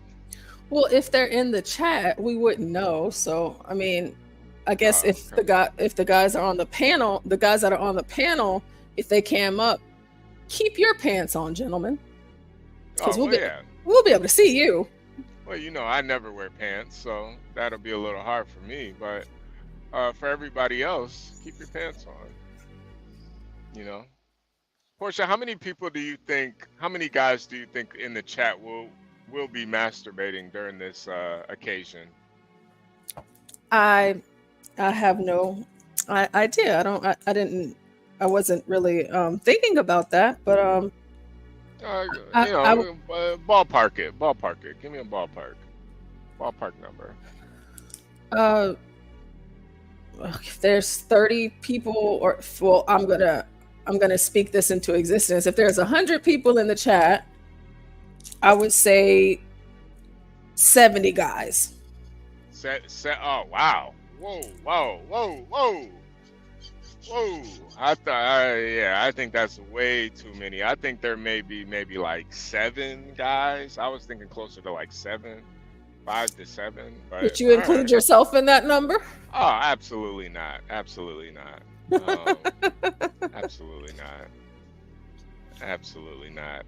I'm here just for support. I want the ladies to feel as comfortable as they possibly can. So while I'm on the panel, I'm gonna be sure not to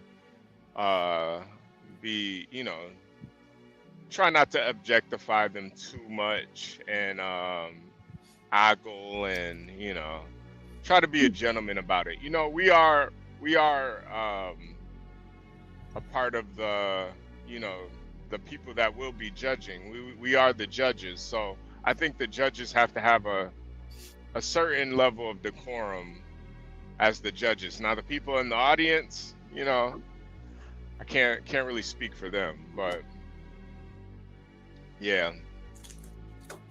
Well, it's gonna be a night to remember. I look forward to it. I'm curious to see the costumes, and I'm gonna be reading the comments. I'm curious to see what y'all be saying in the chat.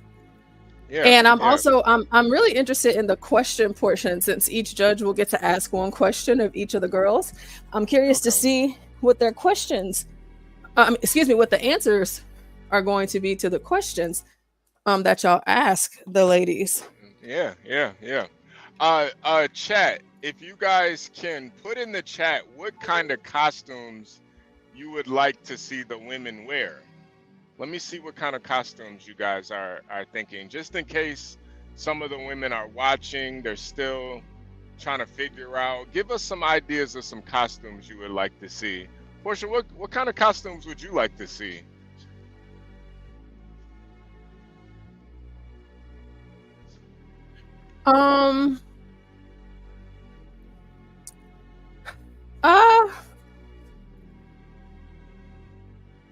Maybe like schoolgirl. Oh, okay. Nurse, like the naughty nurse, or okay. like a Xena. Okay. All right.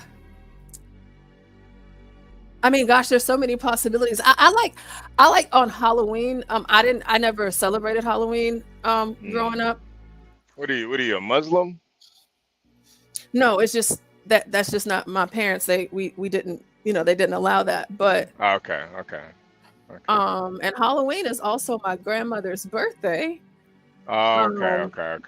So we would always, hang out with my mom, well, my grandma.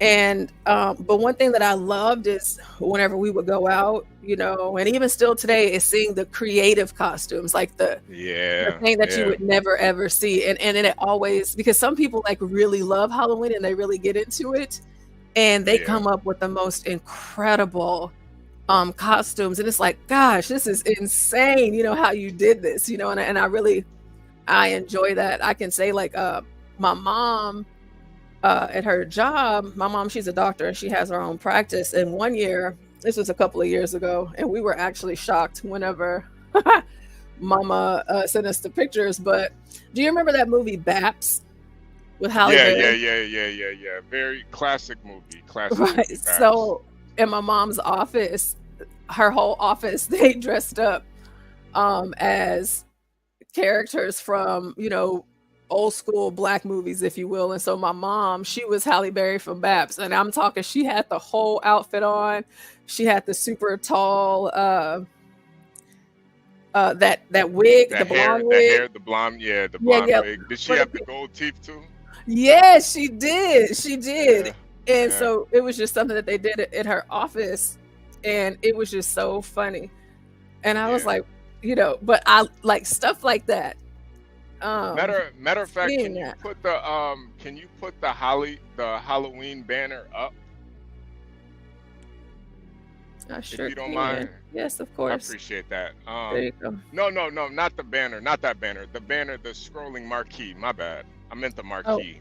Okay. Because I see Nate Ways is asking the Hollywood pot up yet. Yes, it is up, and we are still taking donations. So anything that you can donate, it is going straight to Portia. She is the pot.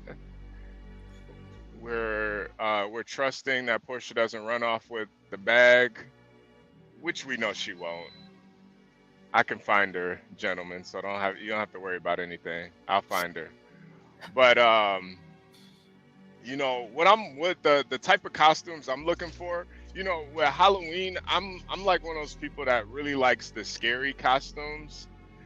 I like the real like serial killer costumes, Jason, Chucky, Freddy Krueger, Michael Myers. And actually, since I'm gonna be one of the judges, I may actually dress up also. Let me see. Yeah. I might also be dressing up as one of the judges. So we're gonna see, we're gonna see how everything works out. I might come in masked up.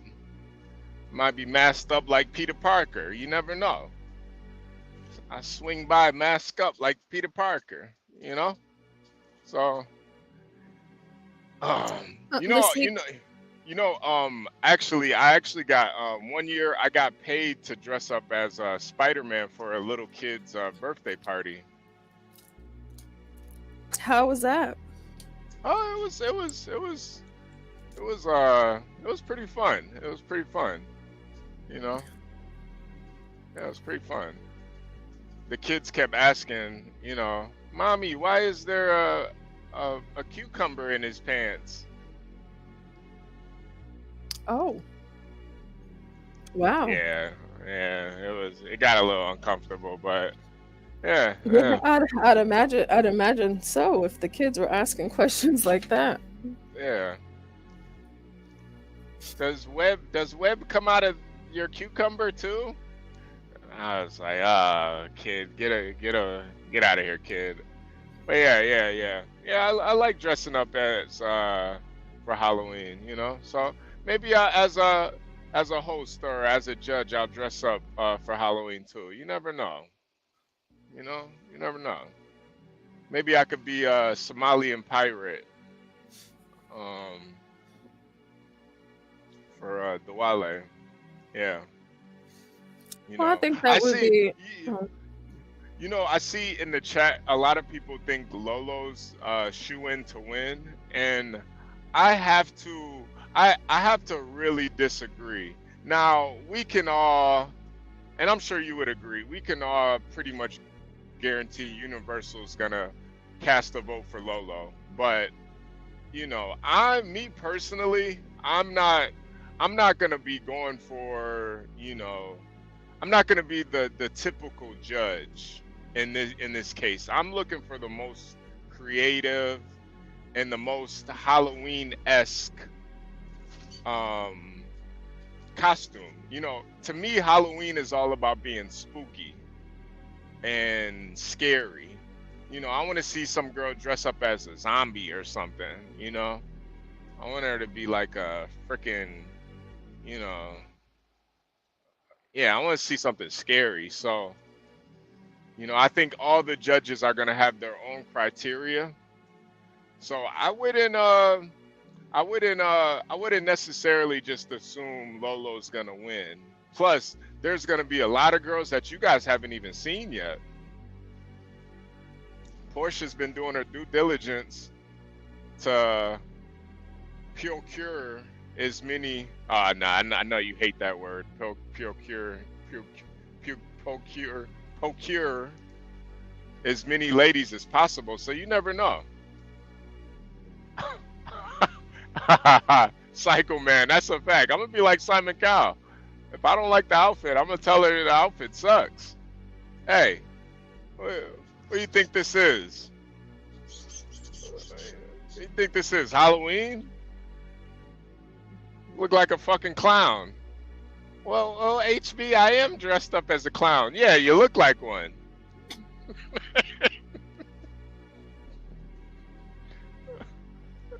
No goddamn circus. But yeah, I will be very critical of the ladies. So, you know, usually I'm pretty you know, HB loves the ladies, but as your judge, I will be very critical, you guys. I will be very critical. You know, there's money on the table. There's money on the floor. So we ain't doing no simping around here. No frills. We ain't cutting no corners. We standing on business. I know you men in the chat and ladies who are donating to this, you guys are hard workers. Some of y'all work every day, 365. As your judge, I will be very critical. You might see one of these girls start crying after I'm through with her. And not in a sexual way either.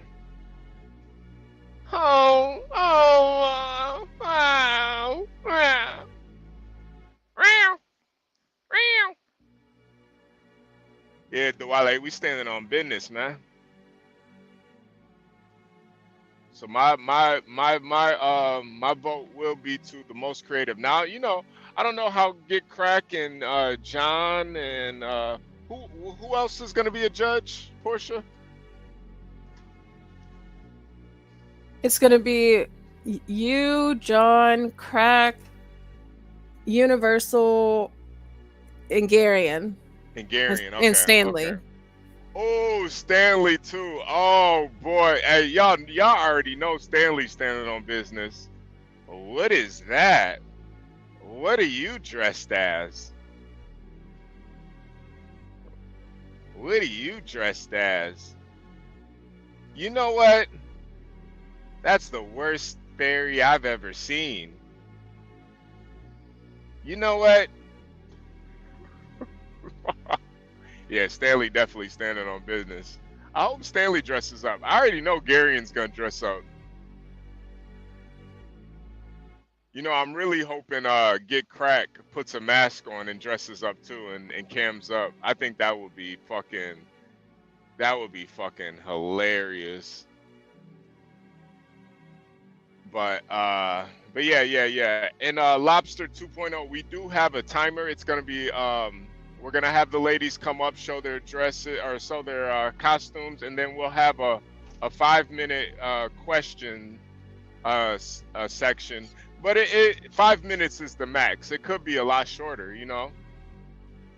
Maybe if the ladies give short, sweet answers, but they are women, so you know we're probably gonna have to hit the timer on them. Hit them a buzzer. Probably gonna need a buzzer. I'll make sure a buzzer's up there.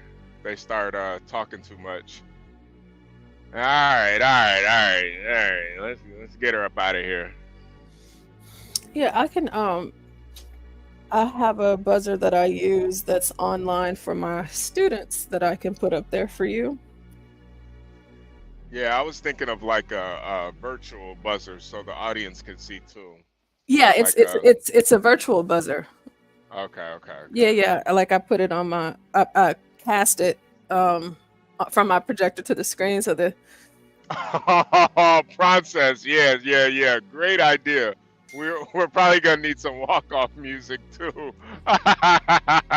Yo, that'd be fucking hilarious. I'm not sure. I haven't. Sorry. No. What were you saying? I was just gonna say I haven't checked yet, but Princess, since you're here, I'm assuming that you saw the messages that I shared with you about sharing this out for the Halloween costume contest. So shout out to you and thank you for being in the building today, because I reached out to Princess too. So, and there he is. Wow. Yeah, you know, a Princess too. I'm not gonna lie, I wouldn't be mad if Princess was a judge too. It would be good to have a I like Princess. Yeah, I like Princess too. If you want to be a judge, man, you got me and John both say you could be a judge, man. I think that would be really good, man. Yeah, he's very diplomatic, you know. Yeah.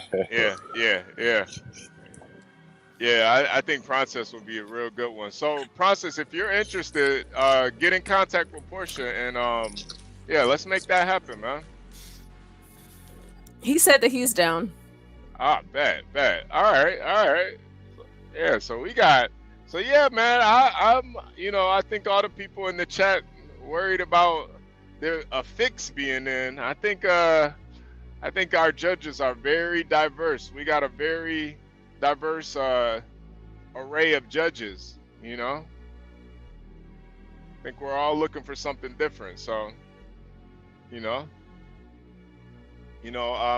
good friend Pete Black, he asked to be in it, but I told him there was only women involved in this Halloween costume contest, and he asked if he could dress up as a lady. I told him absolutely not. Absolutely not. So yeah, Pete Black, absolutely not. And he don't have time to transition surgery. Yeah. He don't have no time. I think Pete Black already transitioned. I don't know.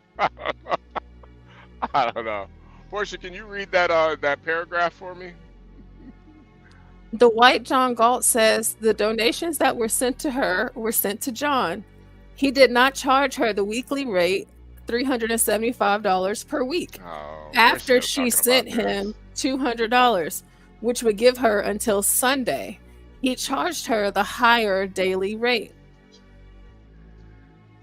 Are we still talking about this? Can you take that comment off the screen? The donations were sent directly to her.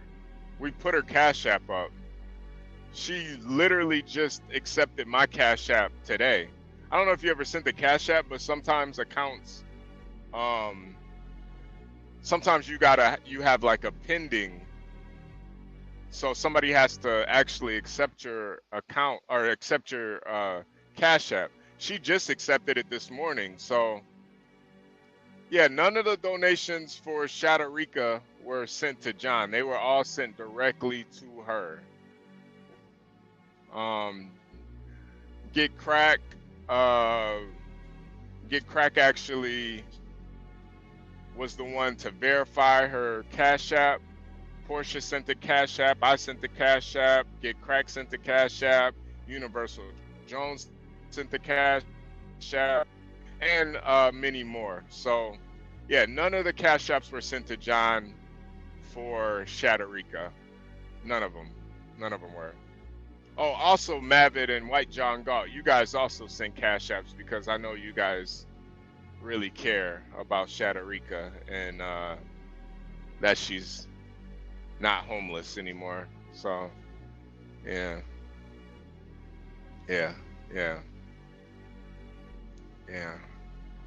But I sent her a Cash App. So yeah, I mean, you know, I don't know what more you guys want from us. We did our part. We can't force her to send the money to John, you know. We could just hope and pray that she sent the money to John, but what it's looking like she didn't send the money to John, so she have to figure something out, you know. Smart girl like that, you know, I think she went to Temple. You know, not too harsh on a singer with talent and a bartender. I'm sure she'll figure out a way.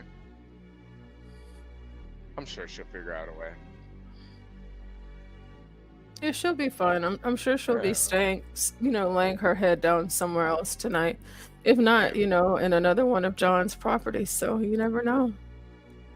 Yeah, you never know. But what we do know is she will be smoking and drinking. We do know that, and she will be putting some weave in her hair. So sometimes you gotta ask about the priorities. I feel like if I'm going room to room, I probably wouldn't be worried about smoking weed and drinking, and making sure my hair was weaved up, gelled up. But Well, you gotta look good when you get put out, I guess. Yeah. I guess. I guess. I mean, I guess you gotta dress for the occasion. You're getting put out. Dress for the occasion. You don't want to look like a hobo on your kick-out date. Yeah, but I'm sure she will find a way. She's still young. She's got time to figure it out. Yeah. Yeah. But yeah. Anything you have any stories or anything that caught your eye today? Anything politically or just news wise? Yeah, I have some stories for you that I have. Okay. All right.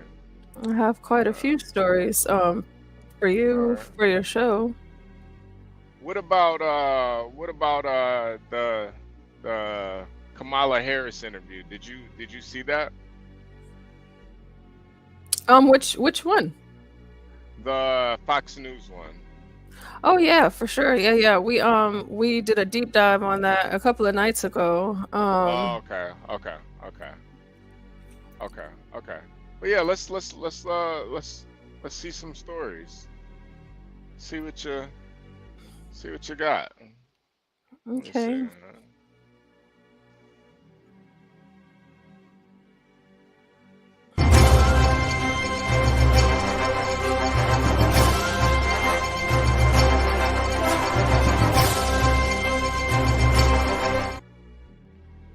Payne was 16 when he rose to fame with One Direction, a huge fan base, one of the most successful boy bands ever. Hits like Story of My Life and What Makes You Beautiful. They ended up parting ways in 2015. Here's a look not too long ago outside of the hotel where Payne was found dead. You can see fans there gathering. He leaves behind a son with British pop star Cheryl Cole. Joining us now is Kayla Brantley, reporter at large for dailymail.com. She's been tracking this story closely. Thanks very much for joining us. Appreciate it. So do we know anything more? He fell off a balcony. Is that all we know? Yeah, thanks, Dan. This is a tragic story coming out of Argentina.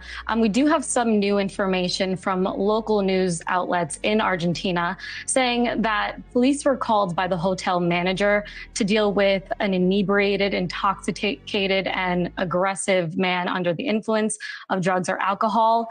And moments later is when the call came that someone has fallen. Now, reports are saying that he fell about 30 to 40 feet.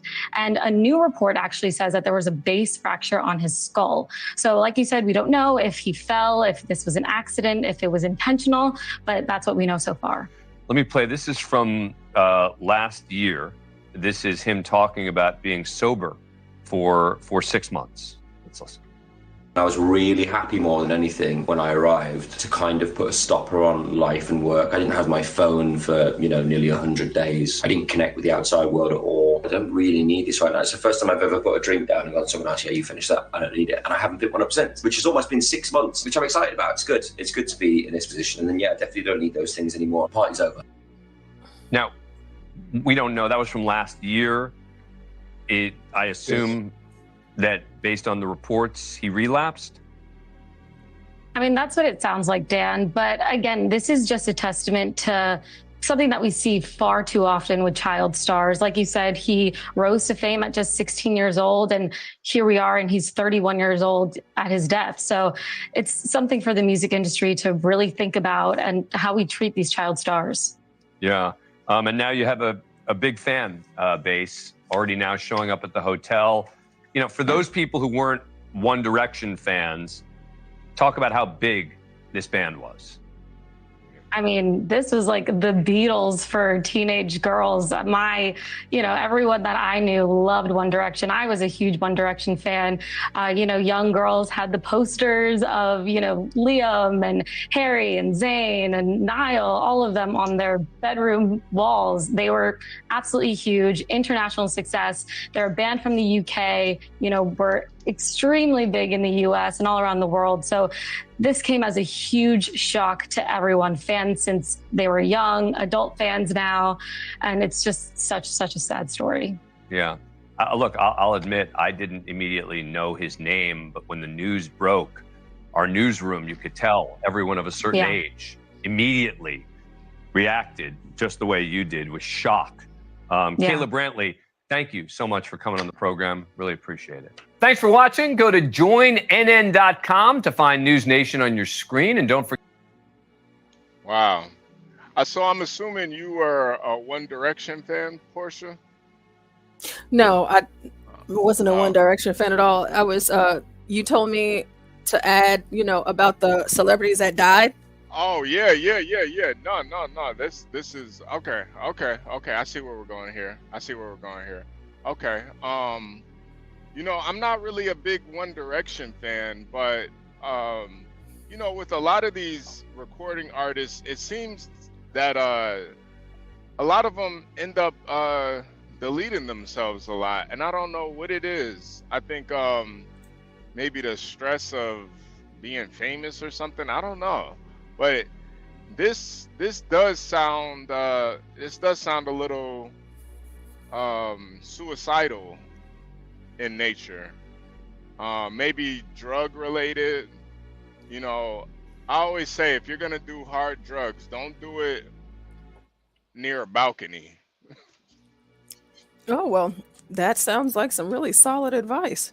Yeah, well, I don't always say that. I just said it for the first time. But I always say if you're gonna do hard drugs, don't do it next to a balcony. I always say that, Portia. I'm sure you remember that. But Of course. yeah, it's one of my sayings. Yeah. Yeah. And all the time. But yeah, I'm sure, women, all over the world are going to be mourning his death. And, 30 feet is 30 to 40 feet. That's no walk in the park. That's usually death upon impact. Yeah, they were because I was looking trying to get my stories and stuff together, I watched a lot of different videos about it, and they were talking about his skull and how his body was like completely mangled, and his family has to come out and give a statement and all of that, but he was in Argentina when he did that, and so they are well, as of yesterday, they weren't calling it a suicide. They were calling it an accident. But of course, the media is just taken from what they know of his history of substance abuse and depression. And so I'm thinking that he just threw himself off that thing. So Yeah. That's that is a very brutal way to go out, right? Yeah, to off yourself. I think jumping off something to kill yourself is pretty brutal. I couldn't think about, or I couldn't do something like that, but I feel like if I ever did, it would probably be just a bullet. But it's pretty sad. Do you think we're gonna see more of this with the Diddy stuff coming out? Like people like being embarrassed to be in freak offs or known to be being in freak offs? And like, man, let me just jump off a building. Yeah, I did see something with. I'm not sure if it's true though. But did you see those pictures of J-Lo with her titties out? I didn't see that. Yeah. So they got like some pictures of like one of the freak off parties, and it's J-Lo, and she's got like a bikini on with her titties out, and they're saying that this is possibly the reason why her and Ben Affleck broke up, because he knew it was coming down the pipeline. So I'm not sure if it's real though, because I heard some people say it's AI, so I can't really tell. But J-Lo's she's always known to have a really tight body, so I'm not really sure if it's hers or not. It looks really nice though. So maybe I think if we're gonna see if the bodies start piling up, we'll know that there's something rotten in Denmark.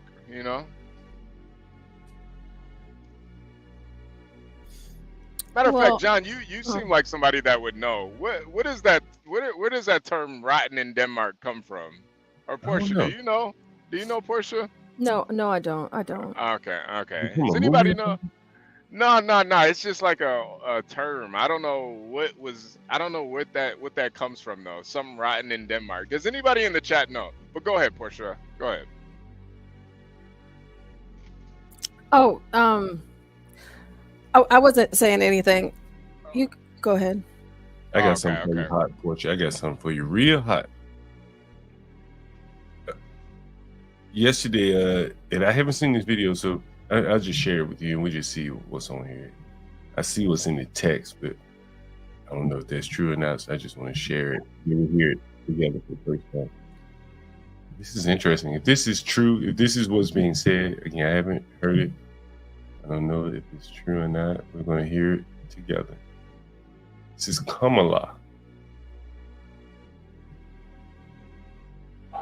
With the intention that they would undo the protections of Roe v. Wade, and they did as he intended. Oh, you guys are at the wrong rally.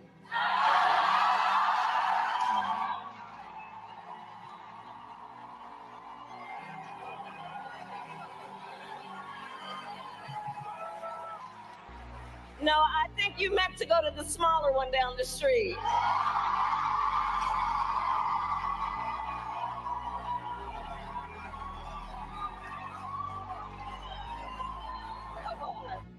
With the intention. So what they that said would was undo the shouted at her was, and I couldn't hear it, so I can verify it. Someone shouted, Jesus is Lord at Kamala's rally last night, and she said, well, I think you're at the wrong rally. Hey, John, can you share that link with me, please? I hate to do it to you. Now, it'll be hard to prove what the lady said because I couldn't really hear it if someone else heard it. But that's what they're saying. Oh, that's what they're saying. 213. So what you're saying is that Kamala she's a devil worshiper. Is that what you're alluding to, John? Is that? Well, you remember the video I talked about it yesterday. The lady at the restaurant here in DC. I just left that restaurant, and the Black Lives Matter people surrounded her. Lenny Lou's up on the chat, and they surrounded her, and they made her say Black Lives Matter, and then they asked her, "Are you a Christian? Are you a Christian?" Do you remember that portion? Yes, I do. And so, I think there's a large anti-Christian element within the Democrat Party, and you'll see things like that. That's why they'll have, Transgender Day on Easter, something like that. Wow. So I mean, I think it's safe to say if they're against Christianity, they're probably Satanists. I could see being agnostic or, atheist, but to be against Christianity, I think that's Satanism. Am I off here? There's something going on, man. There's something going on. Yeah. I mean, why be against it? I think there's something here, Portia. I want you to take a look at this. Okay. Yesterday, I talked about her campaign when she was running for president. It was like all up in arms. Her sister was more or less running in. It's kind of like a little fiefdom between her and her sister, and outside counsel was not being paid attention to, whatever. And so now they're saying major drama within her campaign, and it's centered around her not going to the event last night, the roast. So it's to say that Chavez advised Kamala not to attend because it could send the wrong message and risk alienating LGBTQ and pro-abortion votes. Remember, this was a Catholic event last night, the roast. Yeah. Now we're seeing why she really didn't go. Yeah, man. And this goes back to my conspiracy about Hillary being a voodoo, her and Bill practicing voodoo and being in the witchcraft. Like, a lot of people think I'm just like they think I'm crazy, but I really think these people are devil worshippers. Maybe well good. Yeah, I think that it's their like actual religion, like even when that WikiLeaks shit dropped, Hillary was asking for a bunch of chickens and stuff, and it's just a lot of kind of satanic, demonic energy coming from them, and it's like they won't even put on the mask that, because you can be a Democrat and still, be a believer in Christ, but it's almost like they're totally against it. If I may, is it okay if I? So, Tropes says, I thought we watched one of her speeches at a Christian rally earlier this week. And Tropes, you're correct. We did. I showed you guys actually the whole 10 minutes of her at a Black Baptist Christian church where she was doing all her hooting and hollering and whatnot, talking about God and Jesus Christ. Now, we compare that with the numerous videos, I mean, far too many to count. Bob, thank you. Thank you so much, Bob. Too many to count, but where she has talked about how we should remove Christ from Christmas. We shouldn't say that. Denouncing the use of the name Jesus Christ. I mean, there's videos all over the internet of Kamala doing this. And so the reason why I thought it was important to show that video of her in the church earlier this week was because all of the wonderful things that she said about God and all of the things she said, I'm right there with her. However, I do know that she is a staunch supporter of abortion, murder, against his commandments, and she has denounced the name of Jesus Christ. She's done that, and so I wouldn't be surprised, if that was the sentiment that made her respond in the way that she did in the video that John just shared with us. And that's all I have to say. Yeah, it's interesting. Her husband is Jewish. And people talk about the animosity there. I think her going to the black churches versus her going to this event is a little different. Going to the black church is like a partisan event. It's like going to a Democrat convention. Yeah. But her going to this event was more like organized Catholicism, meant to be apolitical, and they try to practice it probably not being as political. That's why they were allowed Trump to come. And so in this sense, it seemed like they didn't want to sidle up too close to the Catholics and chose not to go. Yeah. Because the Catholics, what their opinions are on abortion and stuff like that, man and woman marriage, stuff like that. So she had to make a choice, and her advisor told her, don't go. It might alienate the LGBTs. So that's where we go. I think part of that is true, but I think the other part of it is I think she's just yeller. Yeller? Yeah. What does that mean? She's yellow belly. She's yellow belly. Like a coward. She's a coward. Okay. She's a coward. Yeah. You know what's interesting? Again, like, here's her. She's berating her campaign manager. You in charge. You decide where you going and not. Mm-hmm. It's her decision to make. And you berating the campaign manager when all the buck stops with her. Yeah. I wanted to ask John. HB told me that you all watched at least Trump's portion in full today. Yeah. What do you think, or let me rephrase that. Do you think it's a good or a bad thing that she did not show up to this event? And this is just outside of the LGBT, the Christian aspect. Do you think that she should have been there or that she shouldn't have been? I don't think it hurt her with her base, to be honest with you. It didn't even hurt her with her base. But I think people that, may have been waffling, the few that are waffling, I think it sent more of a message than anything to the people that are, even the ones that are Democrats, it's like, damn, she didn't go. It just looked weak, and people are going to support her. I think you'll hear Stanley give the company line as to why she didn't go when he comes up here. Whatever he says is probably will echo what most Democrats think about her not showing up. Mm-hmm. Yeah. I don't think it. I thought it was a bad call.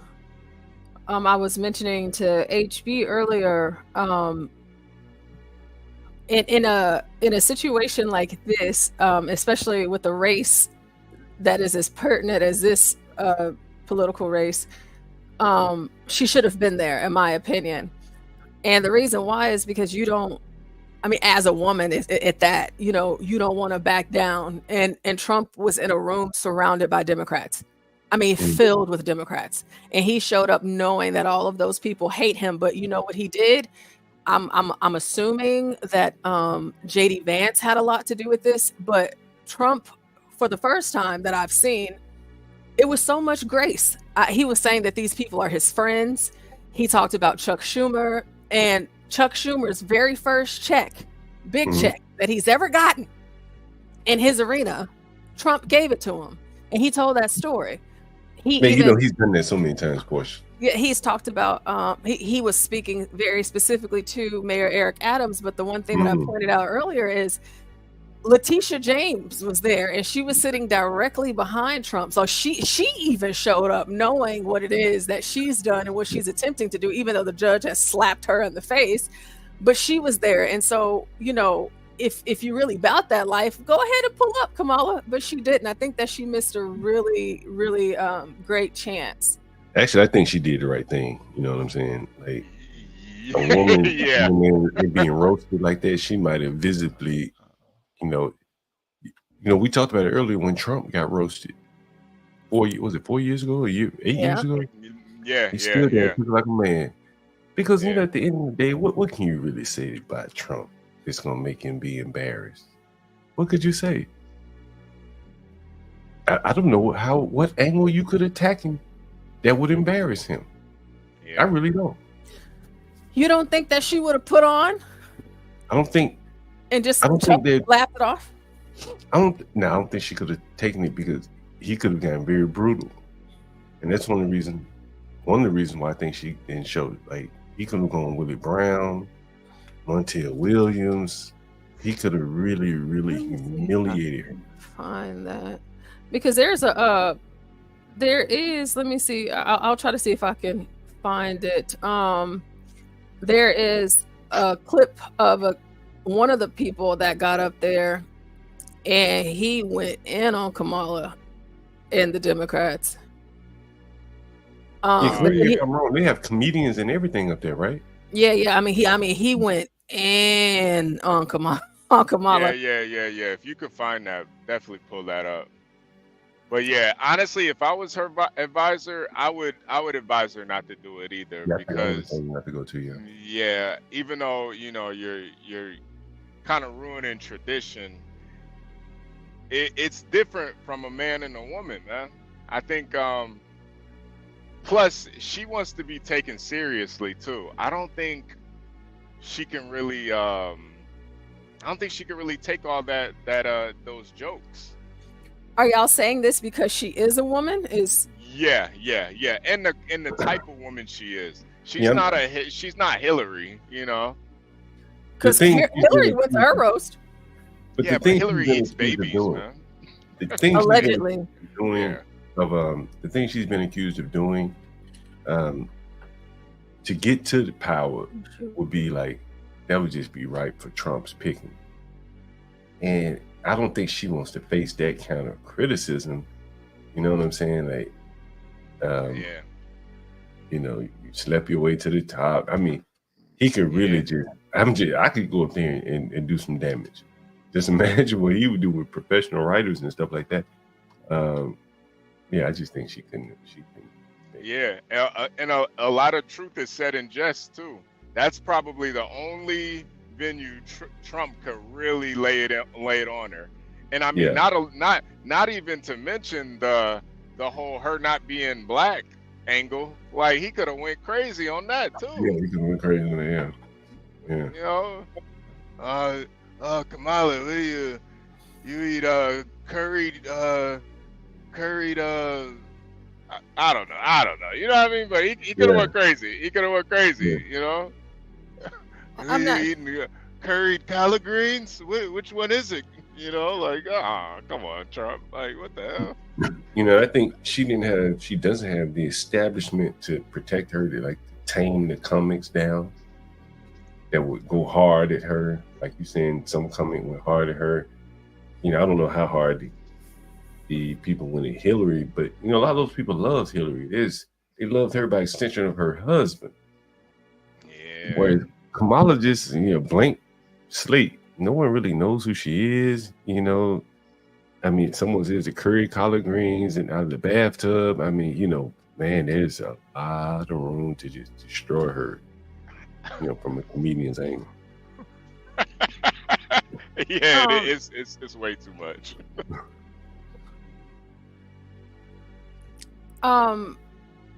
What I've been doing at night on our night shows is we've been covering Candace Owens and her coverage of the whole identity thing, and Candace Owens has been doing a phenomenal job really getting into this. And while I do understand how silly a lot of people would find it, on the other end, I'm in full support of it, because what this campaign has done is they have leaned solely on race. And so since we're supposed to be riding out with her because she's black, let's just explore whether or not she really is black. And so Candace Owens, she dropped the hammer last night with her interview with one of the family members of the woman that Kamala calls her grandma. And the woman actually provided pictures of Kamala's real grandma, her dad's real mom, and it's a Irish woman. And his father is an Indian man. Now, of course, he was born in the Caribbeans, but he was born in Jamaica, but you know, that's his nationality, but his race is not black. And so Candace Owens, she did the work of the Lord, and she dropped that last night, which I thought was very interesting. And I bring that up because what you guys were saying about they could have hit at all cylinders, you know, picking out the fact that she's not really black, she's Indian, or whatever it may be. But yeah, just. Of course, I don't mean to go off tangent. I'm so sorry. I just happened to look on the screen and says save time on HR admin with Bob. I know Bob's in the audience. Oh, hi, Bob. It's not Bob. It's another Bob. And the picture says, hi, Bob. Hi, Bob. It's not Bob, the pilot. There's probably a company named Bob. It might be Bob. You never know. You know, Bob is everywhere all the time. Hi, Is Bob. that you, Bob?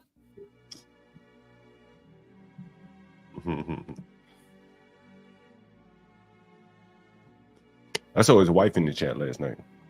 Is that his wife? Lisa Jones?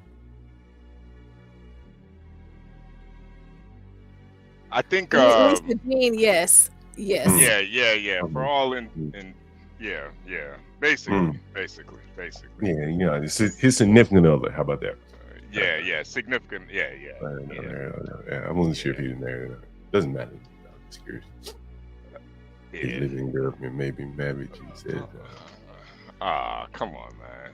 Come on. I'm gonna have to step away in like 30 minutes, y'all. I gotta go clean some more rooms. But I'll be back. Okay. If I see anything crazy, hell, I might jump on. Yeah. You know, people love seeing the you know, your work, what you have to deal with, and how these niggas be living, man. That shit. You know, HB, you know, so interesting. My mother always talks to me when I talk to her. She be like, I thought Airbnb was a tourist platform. Why are all these people staying in Airbnb, but they live here? She still can't understand like why it is. But you know, it's been, you know, more or less now it's used for people who are homeless. Yeah. It's such a trap too, because once you start using that, now you can't save up for an actual place. How you gonna have first and last month's rent for an actual place? You know, you're paying day by day. Really, it really makes you. You put the clip. Is this from the last time Trump was there? Is this the roast? Yes, this is the roast. This is one clip where he was getting started. I was trying to find something quickly for you guys. Is this from last night or the old one you were looking for? No. This is from last night. Yeah, it's from last night. Is it okay if I play it now? Yeah. Democrats have been telling us Trump's re-election is a threat to democracy. In fact, they were so concerned of this threat, they staged a coup, ousted their democratically elected incumbent, and installed Kamala Harris. In other words, all her dreams have come true. Really? It really makes you consider the power of prayer, right, Cardinal? Sometimes prayers take 3.5 years and a George Clooney op-ed. Democrats have been telling us Trump. That's one small clip. But this guy, he kind of really railed on Kamala last night. So him talking about her dreams coming true and how they staged the coup. Like, so for even though he is like supposed to be joking, but the fact that he even mentioned that they staged a coup against Joe Biden, that's really telling, because that's not something that you've heard from the left, and especially at an event like this that's been broadcasted for all of us to see. For him to say that, okay, one person could look over it, but everyone is not that blind, right? But because that's quite literally what happened. They staged a coup against Joe Biden and got him up out of there. And someone who was not voted for, who wasn't nominated, who dropped out, she didn't get any support from the delegates whenever she ran for president her first time. So she was the first person that dropped out. Nobody wanted her. And so in this case, they staged a coup against Biden. And so here she is. And, I would have loved to have seen her there in the building and the camera pan towards her in that moment, to see what her facial expression would have been, if she would have laughed, or, in y'all's opinion, if she would have, I guess, cried or walked out, or whatever the case may have been. What do y'all think? Yeah, go ahead, HB. Yeah. I would have to see more of the roast. I actually really want to see the whole thing now, because I feel like that was a little tame. The clip was a little tame. But yeah. Not we could probably watch more of it when John has to leave. Yeah, I got to still wait about 15 minutes. Yeah. Okay, I'll get that ready for that. But yeah. There is a lot that a comedian can say that they used to say back in the medieval times, that the court jester, he was the only person that could say anything truthful to the king, because and sometimes he did so good he got his head cut off. He was that good. So yeah, I've heard about it. Yeah, you tell too good of a joke, you might be off with your head, man. So I think comedy is that one medium where you could really be honest and brutal about the truth of society. It's pretty much the only place. One of the things that when you really think about it, like, the Democrats have really done a good job of like neutering comics. Yeah, they have to. They've done a great job. They're really, like, Dave Chappelle, Chris Rock, man, they're like shells in themselves. It's a minefield, a land of opportunity, jokes that they can't even touch, man. Can't even touch them, right? Yeah. The whole LGBT spectrum, they could do a whole damn series on that. You go around the country making jokes, laughing about this shit, but they can't do it. You know what I mean? Yeah. Did either of you, I don't believe that y'all were here when I played that, but did you guys hear about what the comedian Eddie Griffin had to say about Kamala? Mm-hmm. HB or John? No, I didn't hear it. Okay, let me show y'all this. I did like him in that movie. What was that movie with where he had the afro with Dave Chappelle was in it too? I have no idea. Maybe someone else knows. I just know that I don't for sure. What is that movie? I know somebody in the chat knows. He was like Undercover Brother. Thank you, Arlen. Thank you. Oh, Undercover Brother. Oh yeah. That was such a good movie. And that's like a movie you can't even really make today. I don't think you can really make that movie today.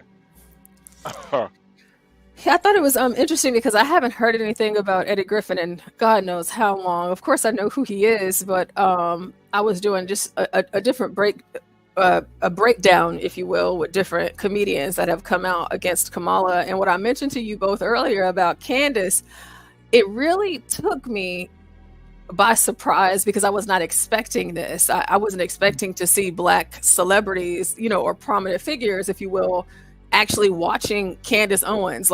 And on Black Twitter, they have been in lockstep with Candace, which is the opposite of what we're used to when it comes to Candace. So whenever I saw this clip of Eddie Griffin, I was like, wow, so he watched this too. And this is his response, John and HB, if you guys don't mind. It's 2 minutes and 12 seconds. I'd like to play that for you guys to get y'all's response. Caroline Harris. Caroline Harris. Look at it. This woman want to play black so bad. She went and erased her grandmama and replaced her grandmama.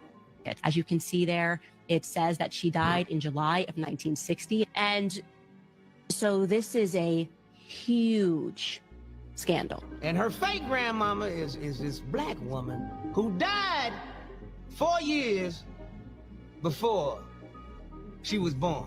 But in her book, she got a picture standing next to this dead woman with a smile on her face. I wonder how that happened.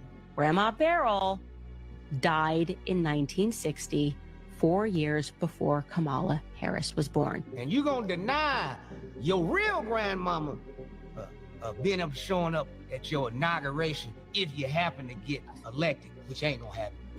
Everybody talk to me. Don't like it. Ain't nobody gonna vote for you. Here's your choices, America. The liar or the crook. I think I might be going with the crook, goddammit. Yeah, the crook. He's got a lot of people.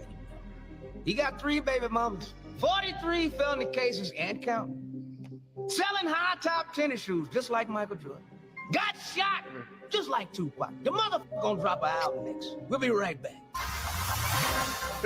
Hey, you know, I had this thought a long time ago, and it wasn't a political, but it was during COVID, and I know people say, damn, he talking about COVID again. I'm sorry. But a lot of these comedians really got fucked up by the government during COVID. You had niggas DJing in their house. What was that nigga that was DJing in his house? DJ something, I don't know. Are you talking about Versus? It was that too. All that shit. Man, Versus was everything during COVID. Oh my gosh, all of the concerts. Who was that nigga DJ in his house though, Portia? That nigga, he I gave it to him. He figured out something to try to make him some money, but it fucked their whole livelihood up. And if you go back and you Google some of these rappers, they be like, man, like this shit fucked me up. I couldn't tour with no albums, with no concerts. John, was it DJ D Nice? D Nice, that nigga. Yeah. Democrat nigga. All these Democrats were watching that nigga, helping that nigga get through COVID. But he couldn't blame the people who put him in his house DJing, right? Bitch, lockdown, nigga. All these fuck niggas, these weak ass niggas, locked down, DJing in their fucking house and shit. Should've stood up. It's the same for comedy too. Those comics, they wasn't all them niggas. All them niggas. Rich Homie Quan, I guarantee you, COVID had something to do with that nigga cashing out. Yeah. You look at what he said, man, I couldn't make any money. Shit dried up. Most of them niggas, these young niggas making money touring. Look, ghetto little town, Baton Rouge, Louisiana, shit like that. Yeah. They call it the chicken circuit. And it's like, if you can't run the chicken circuit, that's a lot. How a lot of niggas eat is that chicken circuit. Boosie still they get 5 paid bands here, 10 bands there. Yeah. Boosie, that's still how he make his bread and butter off the chicken circuit. He ain't sold a record in years. And the Democrats fucked all that up.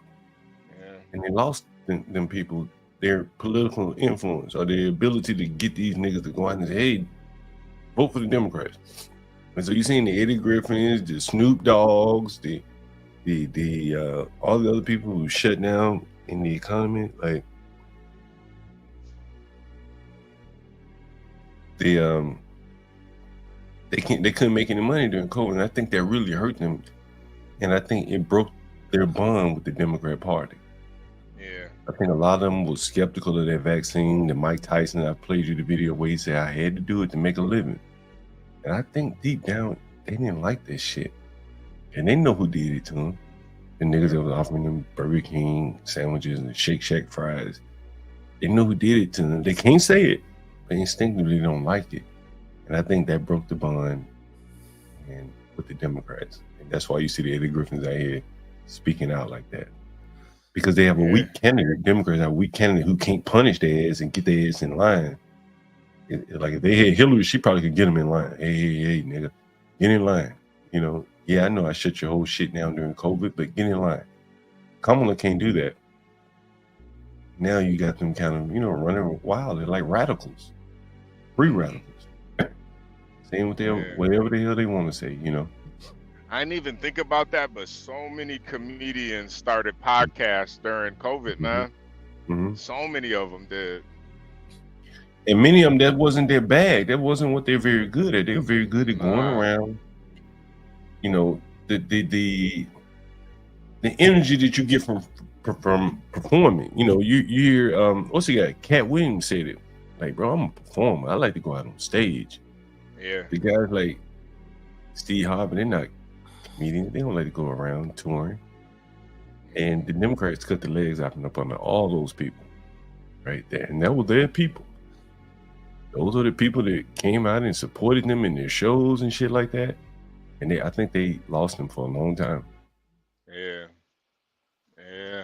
Well, in her interview that she did on 60 Minutes, she mentioned, or the guy that was interviewing her, he mentioned comedians, and she was like, oh, they were talking about the Saturday Night Live because they finally did a skit, about her, and she was like, well, of course it's all in good fun, up until they personally attack your character, and then it's not okay, but everything else is okay until they go there, essentially is what she said. But the Democrats, they have certainly, they have certainly ruined comedy for everyone, like to where they have to tiptoe around and whatnot. So oh Lord. They destroyed their business.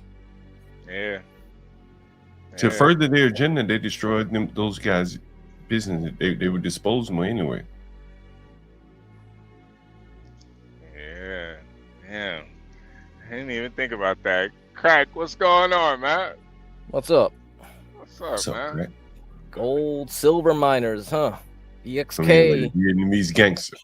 Yeah. I just shit. I might buy more next week. It's almost ready. Hey, I put a limit order on was it PSLV? And okay. Yeah. Silver's broke out. Silver broke out. Yeah. From yesterday's last night's China GDP numbers, yeah. So it already executed. I'm already in the money, Inflation's coming. Inflation's coming back. Let me ask you about metals, Craig. Wouldn't copper be the bigger play, at least like in terms of like your domestic economy? It's too manipulated. Really? Yes. Explain it to me. The Chinese like pretty much have a hold on the commodities market. Yeah. If they want to dump, they'll flood the market with cheap copper. If they want to pump, they'll restrict it. Yeah. Man, you know what's crazy about that crack? Anyone that buys electrical wiring, I buy wiring. There's a lot of counterfeit wiring out there. You fucking burn your house down, man. Yeah, could be. I did not know that. Yeah, because wiring. Yeah, the third world doesn't respect the UL. Every electrical wiring they put UL. They'll just put fake labels on that shit. And a lot of shit. Ain't many people out here know the UL list labels and shit. Yeah, you gotta know that UL. Yeah, but yeah, you play silver. It's basically a play on copper. That's what it is. But silver, because they follow each other. Once copper pumps, then silver pumps, then gold pumps. So right now gold leads, and then now copper is finally like coming back again because of the China stuff, and then silver is like in between the two. See? Let me ask you this, Craig, and I'm asking you out of curiosity. When I'm a residential guy, and I know copper's in all the wires, and every plug goes to your house, all the light fixtures, everything. Why wouldn't copper be like more of an indicator than silver or gold. Yeah, they used to call copper Dr. Copper because copper was a leading indicator of the economy. But since China manipulates the prices, it's not really a good indicator, I think. You know what's crazy? You know, like when I buy copper, when I buy wire, a lot of times, go to Home Depot, that shit is like high as a motherfucker. Like, I'm extremely expensive. And you go to Amazon, you're talking about half the price. You know, 250 feet of, 14-2 wire, half the price. I never understand how the hell, I don't know, do you sell a commodity in such differing prices? And I mean, if you get it in bulk or you get it directly from, because you go through Home Depot, they ship it, right? And then they'll add that cost to it, and then they have a retail front, they'll add that cost to it. So if you cut out as many middlemen as possible, you can just go talk to some guy in China.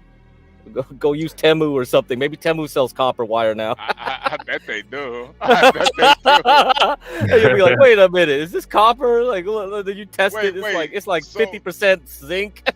Oh, okay. That's what I was about to ask you. What are they cutting the copper with? Yeah, they can mix it with other. Yeah, I mean, that's the same thing with steel, right? Like you buy Chinese steel. Yeah, good luck on believing what the fuck that is. you might have to put it through some lab tests, like tensile strength, like crush it, bend it, see or burn it, or like see how much rust it can tolerate, or see how it can I'm sure somebody in material science can tell you what's interesting.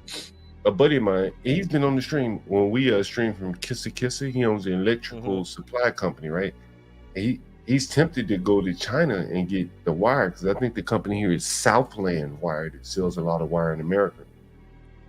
And he said you can tell they're fake shit just by like bending that shit. You know what I mean? If you know wire, copper is part of being cheaper shit. That you can just feel it in your hand. So it's very interesting. Tell it. And he says that the counterfeit shit doesn't really matter as much in residential.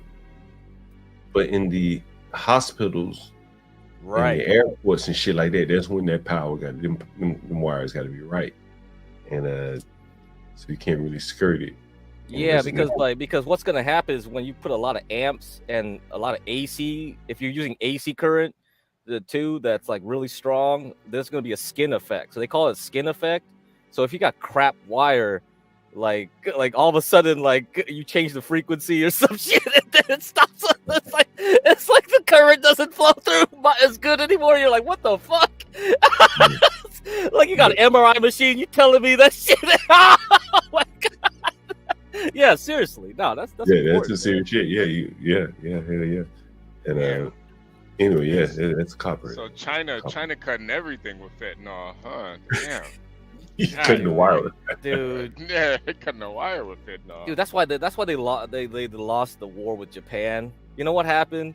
So when they got all these fancy new European built ships, like what happened was that all their cannonballs and was like loaded and stuff, and then all their gunpowder was mixed with trash. So that's why they lost, because none of the cannonballs would fire, right? Because everybody was corrupt. They would just cut it. Like everybody in the bureaucracy would just start like, I'm just gonna cut a little off here, skim a off here. So that's what happens when you have too much corruption. Yeah. What do you think about this comment from Shredder? He said, "I heard China has Temu intentionally sell goods at negative profit in order to undermine American business." Yeah. That's a classic tactic, right? They just what he's talking about is dumping. What he's talking about is dumping. Yeah, what he's talking about is dumping, and that the Chinese are able to dump products into the United States, and they're willing to take a loss. It's almost. Would you say crack is fair is like economic warfare?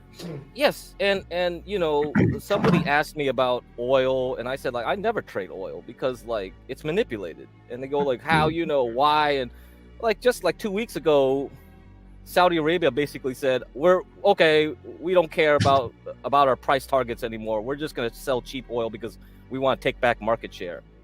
Like F the rest of the OPEC, whatever countries, right? So even though they have a cartel, like even like the big boys would be like, nah, screw you Nigeria, screw you Russia. Like we want our market share back. You know, right? So yeah. John, have you ever bought anything off of Temu before? Man, I think I bought some one time. This shit took so long to get here. Yeah. Oh, man, fuck it. I needed what I ain't know. I didn't know it was gonna take so long. So. Okay. Damn, I was about to send you a code. You get some free shit, but you already ordered on there. We just in time inventory over here. Yeah. Temu is I don't know, man. Temu might be the next Amazon, honestly. Cause they got like a lot of local shit now. They have like this tab where it's like local warehouse. So it's a lot of local. So the shipping is not as long now. But yeah, it is pretty interesting. It is, damn, Temu. Guess we're really at war with China. Damn. It's an economic war, in my opinion. Yeah. I think them being able, what they've done to our steel industry, like, shit, that was almost, I ain't gonna say act of war, but it was a very strong aggression. It really just destroyed our steel industry, all that dumping with the copper and all that kind of shit. Like, I think it has to be addressed somehow. I don't know how. I don't have a solution for that, but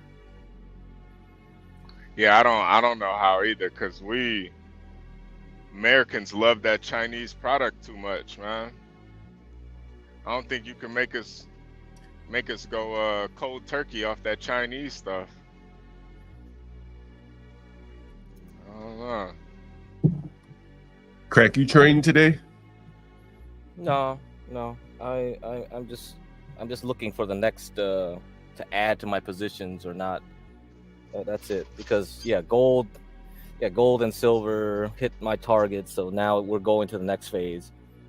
I thought it was good. I thought it was gonna take another dip, like maybe later on, but it might not be happening. So we might have to get more aggressive and build bigger positions. That's what I'm thinking. Same thing with Bitcoin too. So I don't see the weakness. Probably maybe after Halloween.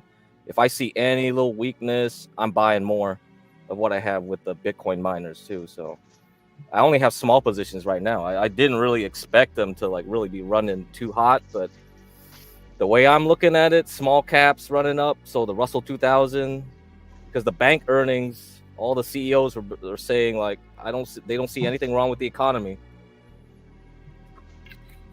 That's it, man. And the Fed's cutting. I think the economy is pretty good. Yeah, I think so too. Yeah. Mm-hmm. Yeah, for some anyway. Like from my position. Yeah, maybe not others. That's why I said it's a tale of two worlds, man, or maybe three worlds now. Yeah, I think so too. Tale of three worlds. That's interesting what you put in. Yeah, because Blacks came on like 2 nights ago when we were discussing Kamala's thing, and he was saying like, yeah, the employment numbers have been reduced down, this and that, but and also like I mentioned myself, like on my streams and other times on here, the household survey data doesn't line up with the government like survey data, because household data is self-surveyed, and the difference in counting and methods is causing a difference. And the last time this happened, like I said last night, was like 94, 95. That's why I would keep harping on 94, 95, because if this is a 1994, 1995 situation, we're just at the start of another bubble. Yeah, and that means the stock market could start flying like crazy. You got this .com enthusiasm, and people are still holding out in bonds. And when they start seeing bond interest rates not really compete well, people are greedy, man. They'll be like, fuck it, I'll take the risk. So I'm willing to risk a 20% loss just because I think there's going to be like a 50% gain this year in the stock market, right? Like people are so greedy, they'll just toss out there like mental, like all the stuff I would teach you about risk management, like fuck risk management. Once they see stocks fly up and up, they'll just chase it, just like the .com times.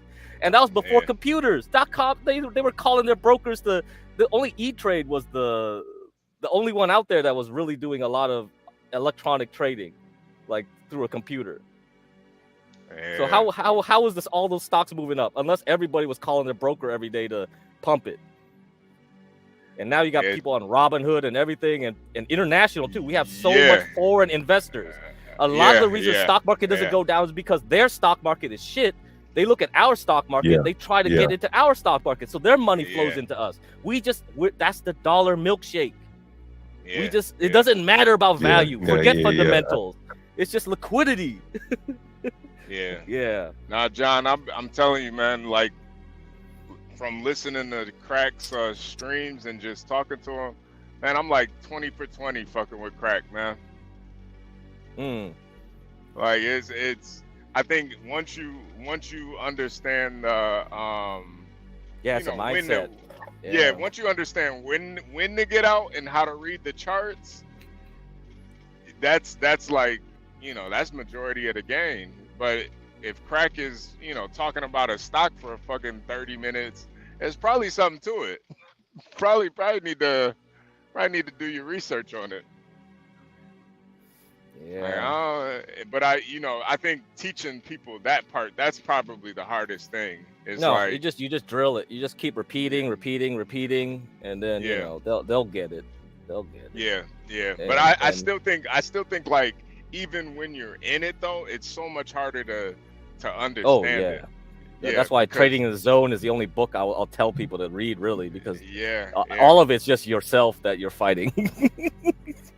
Because it's your ego, right? You think like, oh, the stock shouldn't move that way. It's manipulated. Well, no shit. Okay, if it's manipulated, why couldn't you tell it was manipulated? It's like, that's on you, bitch. Like, nobody's hiding it. Like, I can tell it's manipulated. Then you'll take that chance, or what? That's on you. Yeah. Hey, John, I was saying, like, fucking with Crack, I'm like 20 for 20, man. Like, it's there you go. It's one of those things, man. You just can't get greedy, man. That's all it really is. What is it? Pigs get slaughtered, right, Crack? Yeah, yeah. Definitely. But sometimes I wanna stay in it, but I just set the order ahead of time. I already know when I'm getting out.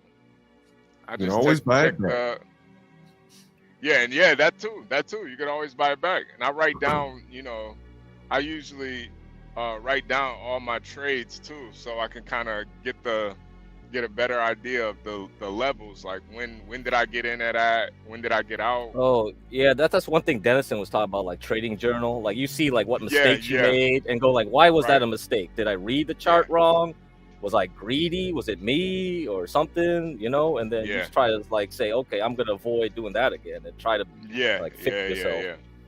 Yeah. And then just to like the different levels, like you can kind of see like, okay, it went up $5. That's probably the zone that it trades at. It goes up 5, comes down 5, goes up 5 until it meets that level where it's gonna break through, and usually it doesn't. Yeah. But sometimes you can. So that's why the Wyckoff stuff, I'm trying to like, when I try to introduce it to you guys more and more, it's like you can tell there's strength. There's some kind of difference. Oh, there's something different this time around. The way it's behaving and stuff. Yeah. We'll see. We'll see how far that goes. And I also try to introduce like the multi time frame stuff. That's too complex, but like once you get to that level, it's like, oh shit, now I can see. Oh, okay, and you'll really go. But anyway, silver's up like 5% right now. Fuck, shit, man. Yeah. Mystic Crack. I'm already out. Like I don't even like care if it's still going up. I'm trying to get, it's just you don't want to get too greedy because as much as it's up, it could just. We saw it with fucking SOXL. Like it went up to 40, and that's exactly when I got out. It went down 15% right after that. As soon as my shit executed, it went right back down. I was like, God damn! I bet people are still holding the bag on that. Yeah, they fell for that. Well, Nvidia probably. They all probably ran into Nvidia calls on that Monday, and they got burnt. They all got burnt like shit. So, and I'll talk about how Michael Berry from The Big Short is saying like a lot of these actions also is because ETFs way too over concentrated. Like people are so lazy to buy individual stocks. They're they just buy ETFs. They're like, oh, I'll just buy like the semiconductor ETF or this ETF. It's like, okay, and then every time you buy, the bank gets your money, and then they use those funds to buy more shares. See, whenever there's like a rebalance or whatever, they'll so a lot of it's tied together. So there's all this risk. It's kind of like the subprime mortgage stuff, where like they package all these loans into one thing. So when one thing is poison inside that huge package of things, it drags everything down, right? When one thing collapses, because you tied everything and bundled it. So the ETFs are the same way. So that's why Michael Berry thinks like the next time we're gonna have a major crash, it's because of so many people just use ETFs now. They don't want to buy individual stocks, because you hear it all the time. They're like, oh, you can't, you're not smart enough to buy individual stocks. You don't know which ones are going to go up or down. Just buy the ETF. Just buy the ETF. And then you keep doing that. Everyone and their 401ks like doing that, right? So fuck, dude. Yeah, nah, ETFs are the lazy man's trading. Definitely. I know I be doing the ETFs. I just know not to get too greedy with it either. Like, nah, I know I'm not holding no fucking ETF, man. Fuck that. Fuck that. Just buy some leap options. I think, you know, if you learn some leap options, that can help in some cases. Like you'll be like, because like Palantir, for example, that would be really good, because Tropes is like, he only got a couple shares. You know, if he used that money for a couple shares with a leap, that would be a lot better.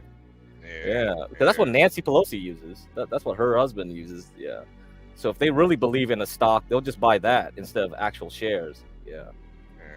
That goddamn crook. That crook. How's the parents' cars coming along? You got them at the No, yeah, I fixed them all last week. Yeah, they're done. They gotta do other shit now, and then blah blah blah. Yeah, you know, you got to fix the timing belt or this or that. Did they even drive like that? No, it's just old cars, because you know you got to change them out. That's the only problem. Well, you can take a risk if you want, keep driving them, and then fucked up shit even more. I hope they didn't go to the same Mercedes dealership. Oh no, they don't got no fancy cars. Man. They got beat up cars. Like, it's a waste of money to buy those damn German cars. Yeah, those. Yeah, like I think that Nick Rochefort guy from Sam Hyde's crew. Like, yeah, he always had stories about working in the Mercedes dealerships and service department, all that stuff. And he would just go through all of the things about how they would rip people off. Yeah. Once you know the inside game about like Mercedes or like any of BMW too. Yeah, I knew a guy that worked at a BMW repair shop, and all they did was BMWs. And he said most of the shit in there is plastic. That's why it sucks. Like most of the parts are the plastic, so they overheat and start melting, get warped and shit. It's all bullshit. Said he made a fortune just off of fucking with BMWs. Crazy, man. What a scam. Yeah, nah, it is. Luxury vehicles. Yeah. Well, I did want to see if Porsche, you got any more articles over there. Yeah, CKJ says he sending a video. Yeah. How's he sending it though? I think he's sending it to Porsche. Maybe Porsche, check your email. See. Yeah. Let's see what CKJ's got. Yeah, Dan, I don't know if you were here. Dan came up earlier. Dan and Ben were up here earlier. Wasn't that yesterday? And was it today? There's another one today? It was today. Yeah, it was this morning. And Jesus Christ. I saw Dan yesterday. Dan and Ruby actually showed up, for it was like they're all arguing with Be Brave. It's like Be Brave. It's like they're all teaming. Yeah. Like, what the fuck is going on here? Grace too, right? Blah blah blah. Why are you here? You're not making any money. Like, I'm here trying to make money on YouTube. It's like, what the fuck? Yeah, Grace called Virgo fat, and she got real pissed off about it. Really? What? Yeah. This is some shit, man. Yeah, it got pretty crazy. I actually fell asleep. I was like, when Ben and Dan started going at it, I fell asleep. Yeah, I heard like from 2 nights ago that Ben and Dan were going at it on Discord. Apparently, like that was the talk of the town. So I guess it's continuing, huh? All right. Yeah. It's funny as hell. It's funny as shit. And then people in chat were like, take Dan back. I was like, what? I gave him to you guys. You keep him. That's what Dan said this morning. Dan was like, he really misses us because he realized, how fucked up it is over there. And oh my god! He said but that's the whole point. Yeah, he said he's pretty much gonna, if he comes over here, he's gonna make sure he behaves himself because he really. Well, he is more well behaved now over there. Yeah. You know why? Yeah. He ain't doing that coke no more. Because when he was over here, that's what he was on. Oh, okay. Yeah. You see, now we're getting the full story. Okay. Because when I met up with Abe, he was on coke. He admitted so I can talk freely now. But when Ava showed me his like messages and like he was doing lines and shit. So okay. That's why, and he's mixing it with like the Henny because he keeps drinking that fucking bottle of Henny and snorting coke. Obviously, yeah. Yeah, that makes a lot of sense. That because and hey, okay, kids, do not mix alcohol with coke when you're older. All right, you're gonna die. You're already fucking yourself up when you're young because you're getting poisoned. Because coke mixed with alcohol, the chemicals bind together and it starts causing what they call it, ethylene poisoning or whatever. Yeah, so even if you're not doing hard liquor, like just doing wine, like you're a wine aunt, a wine aunt died that way, doing coke and just drinking wine out in the woods or something. Yeah, she fucking died. Her heart probably exploded. Yeah. I wish he would have just said that out at first. I would have had some compassion for him. Like, oh, you're on coke. Okay, all right. Compassion. Well, I've smelled some coke in my days. Took a sniff here and there. This doesn't smell too bad. All right. Portia, let's play this. Let's play it. Thank you, Portia.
Yeah, one of the late night streams, it was just me and Virgo, and we were talking about like Japanese and how they could do a lot of, like they could adapt a lot of cultures and stuff, and they'll just take it to that next level.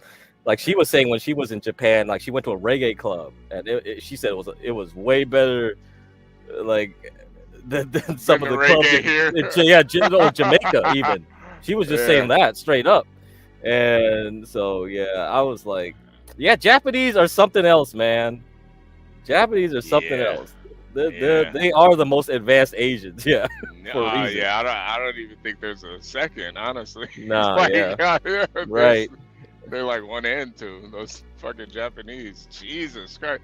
That bitch made me want to go to church, man. That shit was crazy. What the fuck? I really got the Holy Ghost from a damn Japanese woman. Fucking what the fuck? Ming Lee. God damn. I'm like sweating over here. That was beautiful. Nah, yeah. I don't even know. think, I don't even know if she was speaking English. I don't know what she was saying. What the hell was she saying? But yeah, nah, everybody should just study like probably Japanese early modern to modern history. Yeah, I think it's crazy. It is crazy. Yeah, I don't think any other people could just like advance so far in like 50 years. Yeah. I mean, Like, you can't do that. They were just bombed the fuck out, man. They got fucking Hiroshima and shit, and Well, you look at before that, they're just a bunch of rice farmers and some samurais running around, and then all of a sudden, like, it just becomes a modern nation in a like couple generations, less than maybe a couple generations. It's just like, come on, dude. Hey, Bruh. Beta, the link is in the description. The link's in the description, Beta. Yeah, that was Jesus. I think we Christ. covered this Hood Lizard. We covered the self-deletion stuff with Asians, but we also did it with the young blacks. Like the rate is rising too, right? Yeah. There's a lot of we discussed it multiple times. Yeah. I think it's just across the board, honestly. Like, there's a lot of guys fucking deleting themselves. I just don't get it, man. Like, bro, you gonna delete yourself before GTA 6 comes out? Like, Jesus Christ! Like, seriously? Are you stupid with the GTA? What happened last night after I left? Lolo, it got kind of wild. It got wild. Oh, I went to sleep. It got wilder. Yeah. Oh, wow. Yeah, no, because like right before I went to sleep, like I pressed YouTube and I seen that Ben was on there, but I was like, oh, like I'm not watching honestly. Yeah. Oh yeah, HB was saying Ben was here. I did not pay attention. Yeah, I did not pay. I'm just looking at my silver. I'm just like, oh shit, silver. And like Going right up? as I got on just now, like I heard you said like Grace called Virgo fat or something. Yeah, she called her. I think she called her a fat fuck. I think that's what it was. Bro, no, Grace actually got to watch out because listen, these are our local, like this is our local community. Okay, she comes in here every day. She can't. I mean, Ava texted me yesterday, like, yeah, she says she's not having no interactions with Grace during the costume, whatever. You know. Oh, Yeah. I mean, I like- interact with her, but I fuck with Virgo 10 times more than I fuck with Grace. So I feel. Wait, who said they're not gonna talk to her? Oh, Ava. So. Oh, okay. We haven't decided who's going to be on what hour slot yet, right? So then we have to see. Yeah. And if we get more money, we can do brackets where we're gonna be like Yeah. people can compete, like the winners can compete, like maybe first and second can try to compete with each other for I'm not like a gonna little lie, extra though. money. I'm not gonna lie though, Crack. It would be good to have them on the same like bracket though, because Yeah. I mean, if you want to do it that way, that's fine. Yeah, but they can't. Obviously they can't talk to each other. So Nah, we could yeah. have them, Just- like, I was about to whenever. say, like, are we gonna have like a full blown argument in the midst of our Halloween No. contest? We can't, because that's gonna take too much time. We have too It many. is, and I'm not with like I'm here for the costume contest, and that's it. I don't want to hear no arguments. I don't want to hear no fucking bitches calling each other ugly. Like I'm not with that shit. Yeah, but just for the optics, I think it would The be men good. will. The men will be like, yeah, that's what we came here for. Yes, yes. Yeah. Hey, Beta. Is that What's my up, Beta? daughter? Hi guys. Oh, the cat. Yeah, it's your Is that daughter. my daughter in the corner? Hi, over there? Gina. I don't think you're my mom, but you can be. I will be. No, the girl with the white emoji. One time I was on the panel, and she's like, "You're gonna be my mom." I was like, "Okay," but hey, I can be your mom too. All right, I'm probably but old enough. nice. You sound like you would make me cookies and like bring me a snack in bed. Hell yeah, I will. I'm not. Come You know on. what I will do? I What?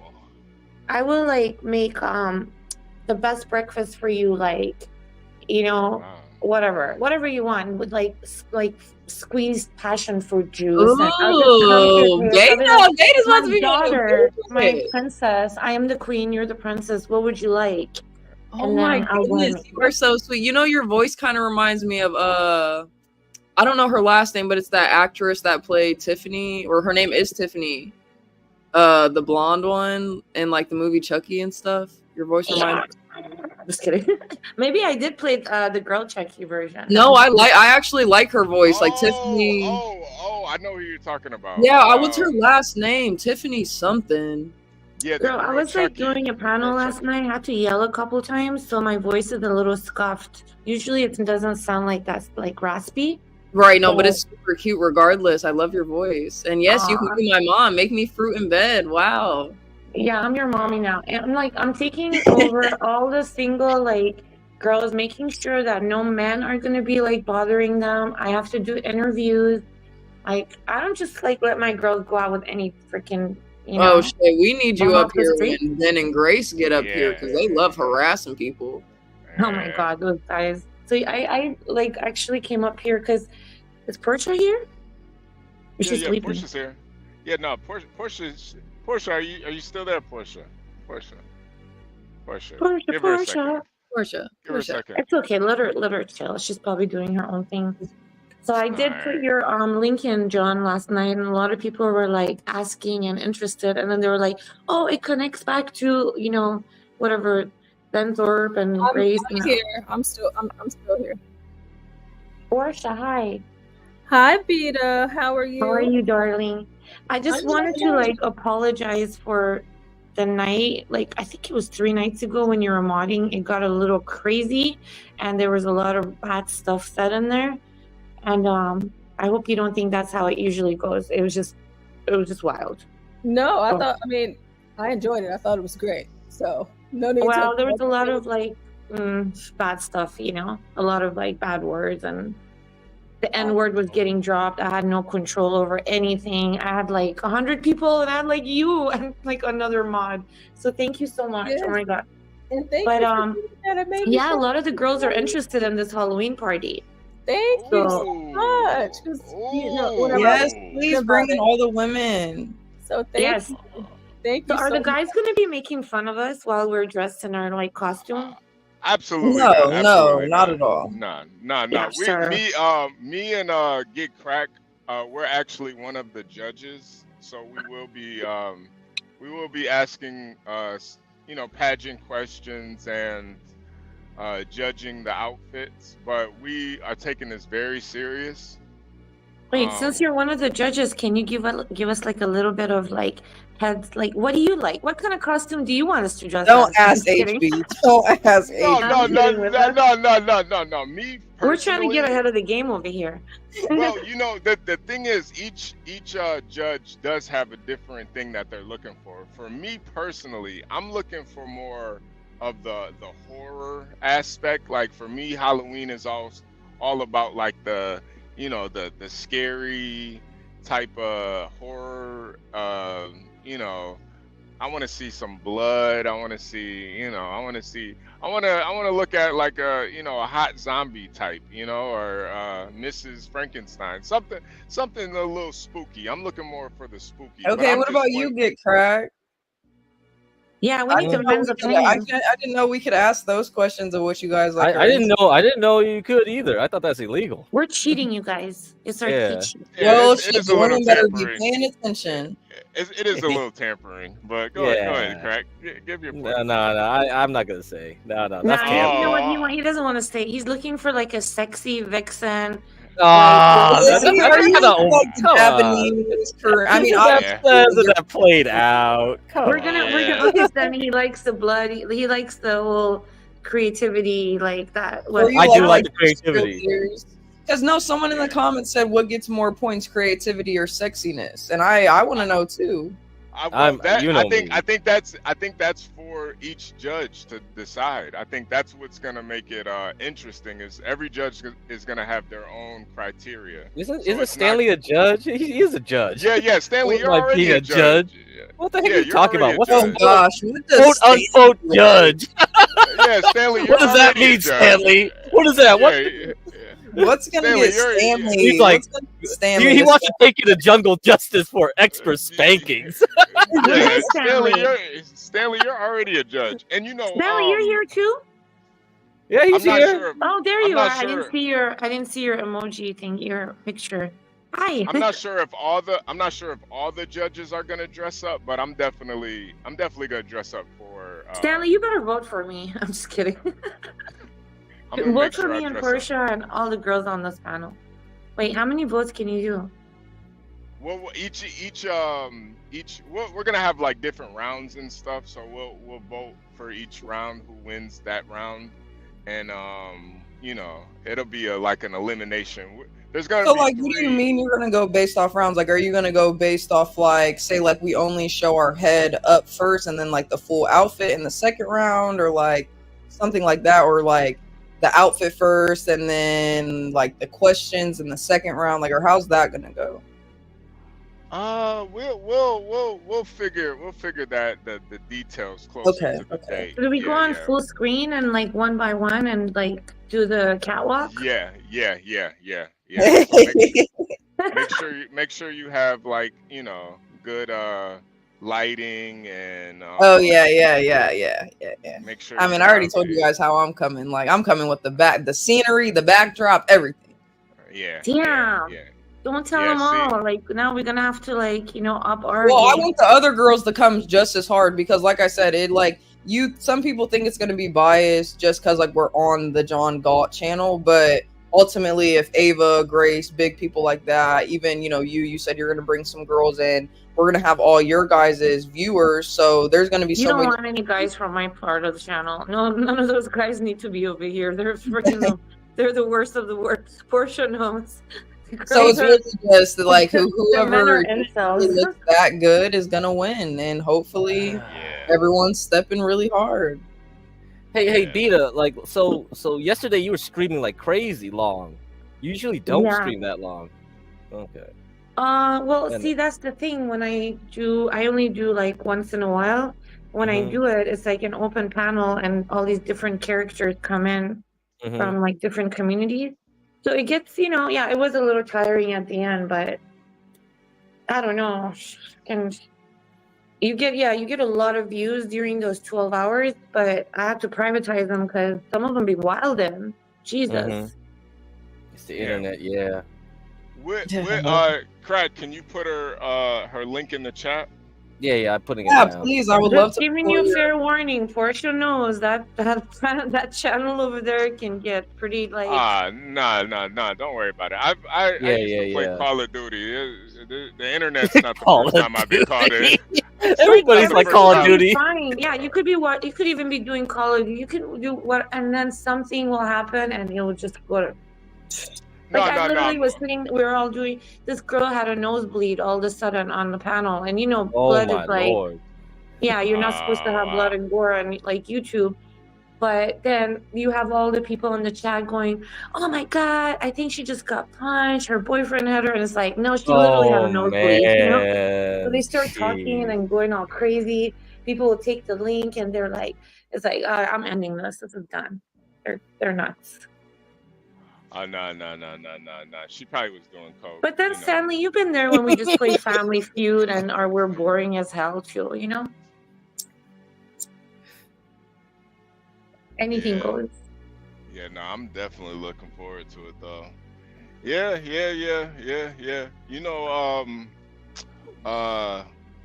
So the chat over here thinks Lolo is a shoe-in for the winner, but I don't know.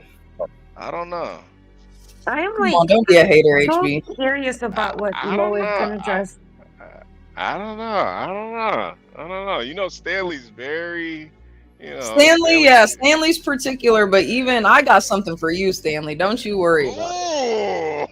Listen, I know, and that was like one of my main, like, I guess you could say, objectives when I was like choosing my costume and my background and just everything. Is we are on a panel with, I would say, a little bit of older men, so like girls, you have to go with something that's going to appeal to their eyes. Don't go with a fucking Bratz doll or Barbie or some shit that's new age. Like the men want to see something back in the day. Like they're trying to see, like, I don't know who you guys liked back in the day, like back in your like teenage and young 20s or whatever, but that's who I feel like ultimately if some girl pulls up with something from then, like those are going to be like real competitive. If I come in like dressed like a Victorian Yeah, that'll appeal for Stanley. Stanley lives like thousands of years. Stanley lives for thousands of years.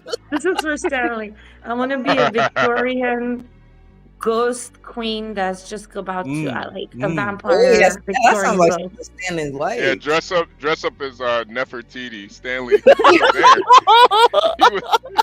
He was there when she was alive. So. You want me to be Cleopatra?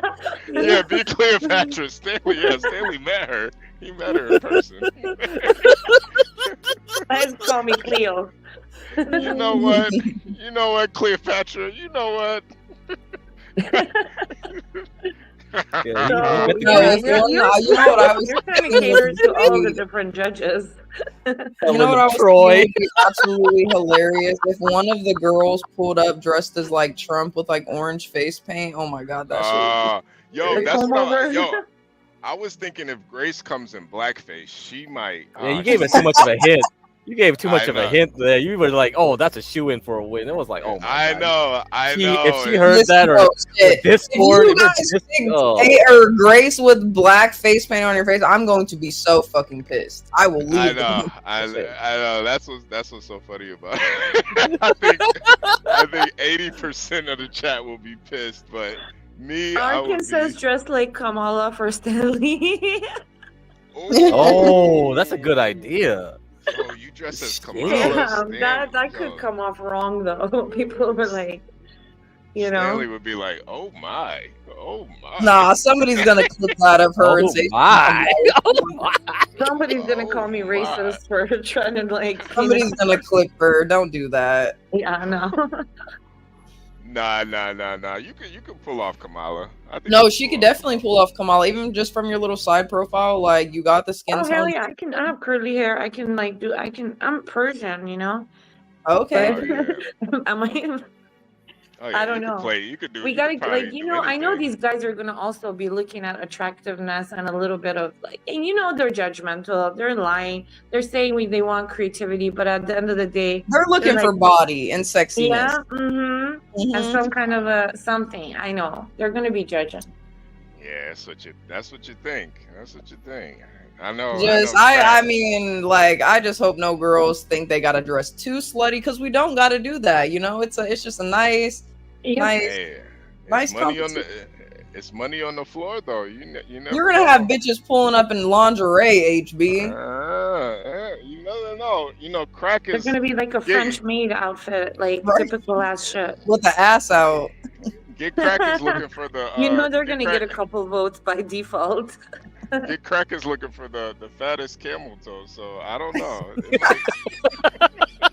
Puffy. The puffiest. The puffiest. Oh man, I've seen this. Would it be wrong if I dressed as P. Diddy for Halloween? Oh my god! You gotta have the baby oil in the back. I'll put big old hoops on, like this wig, you know. Oh man, that would be something. I don't even know what. I'll come with tons of baby oil, like in the background, and like an IV.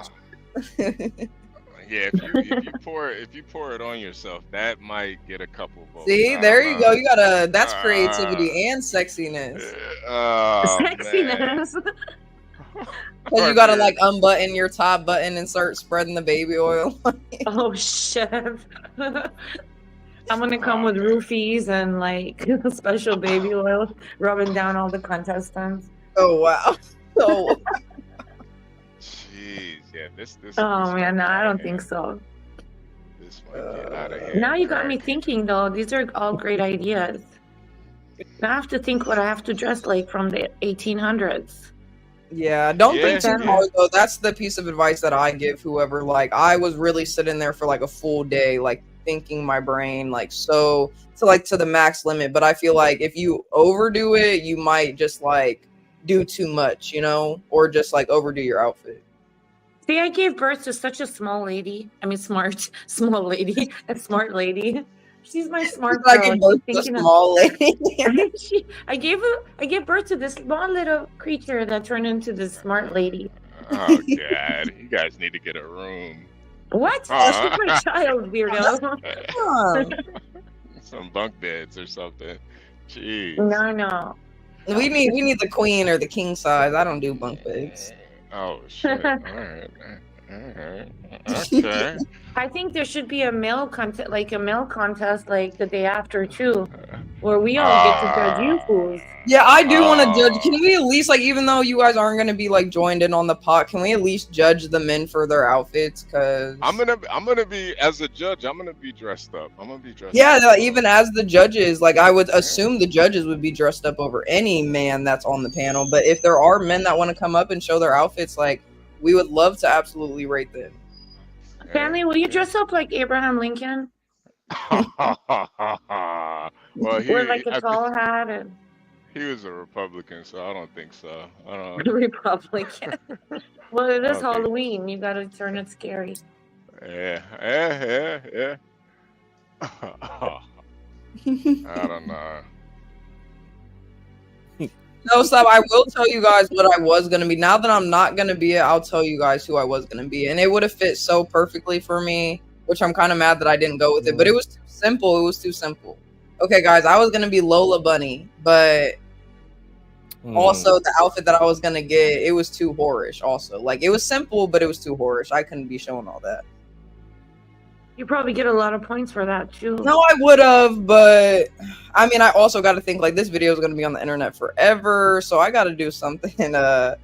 Not that like if my family ever seen me, they'd be horrified. So.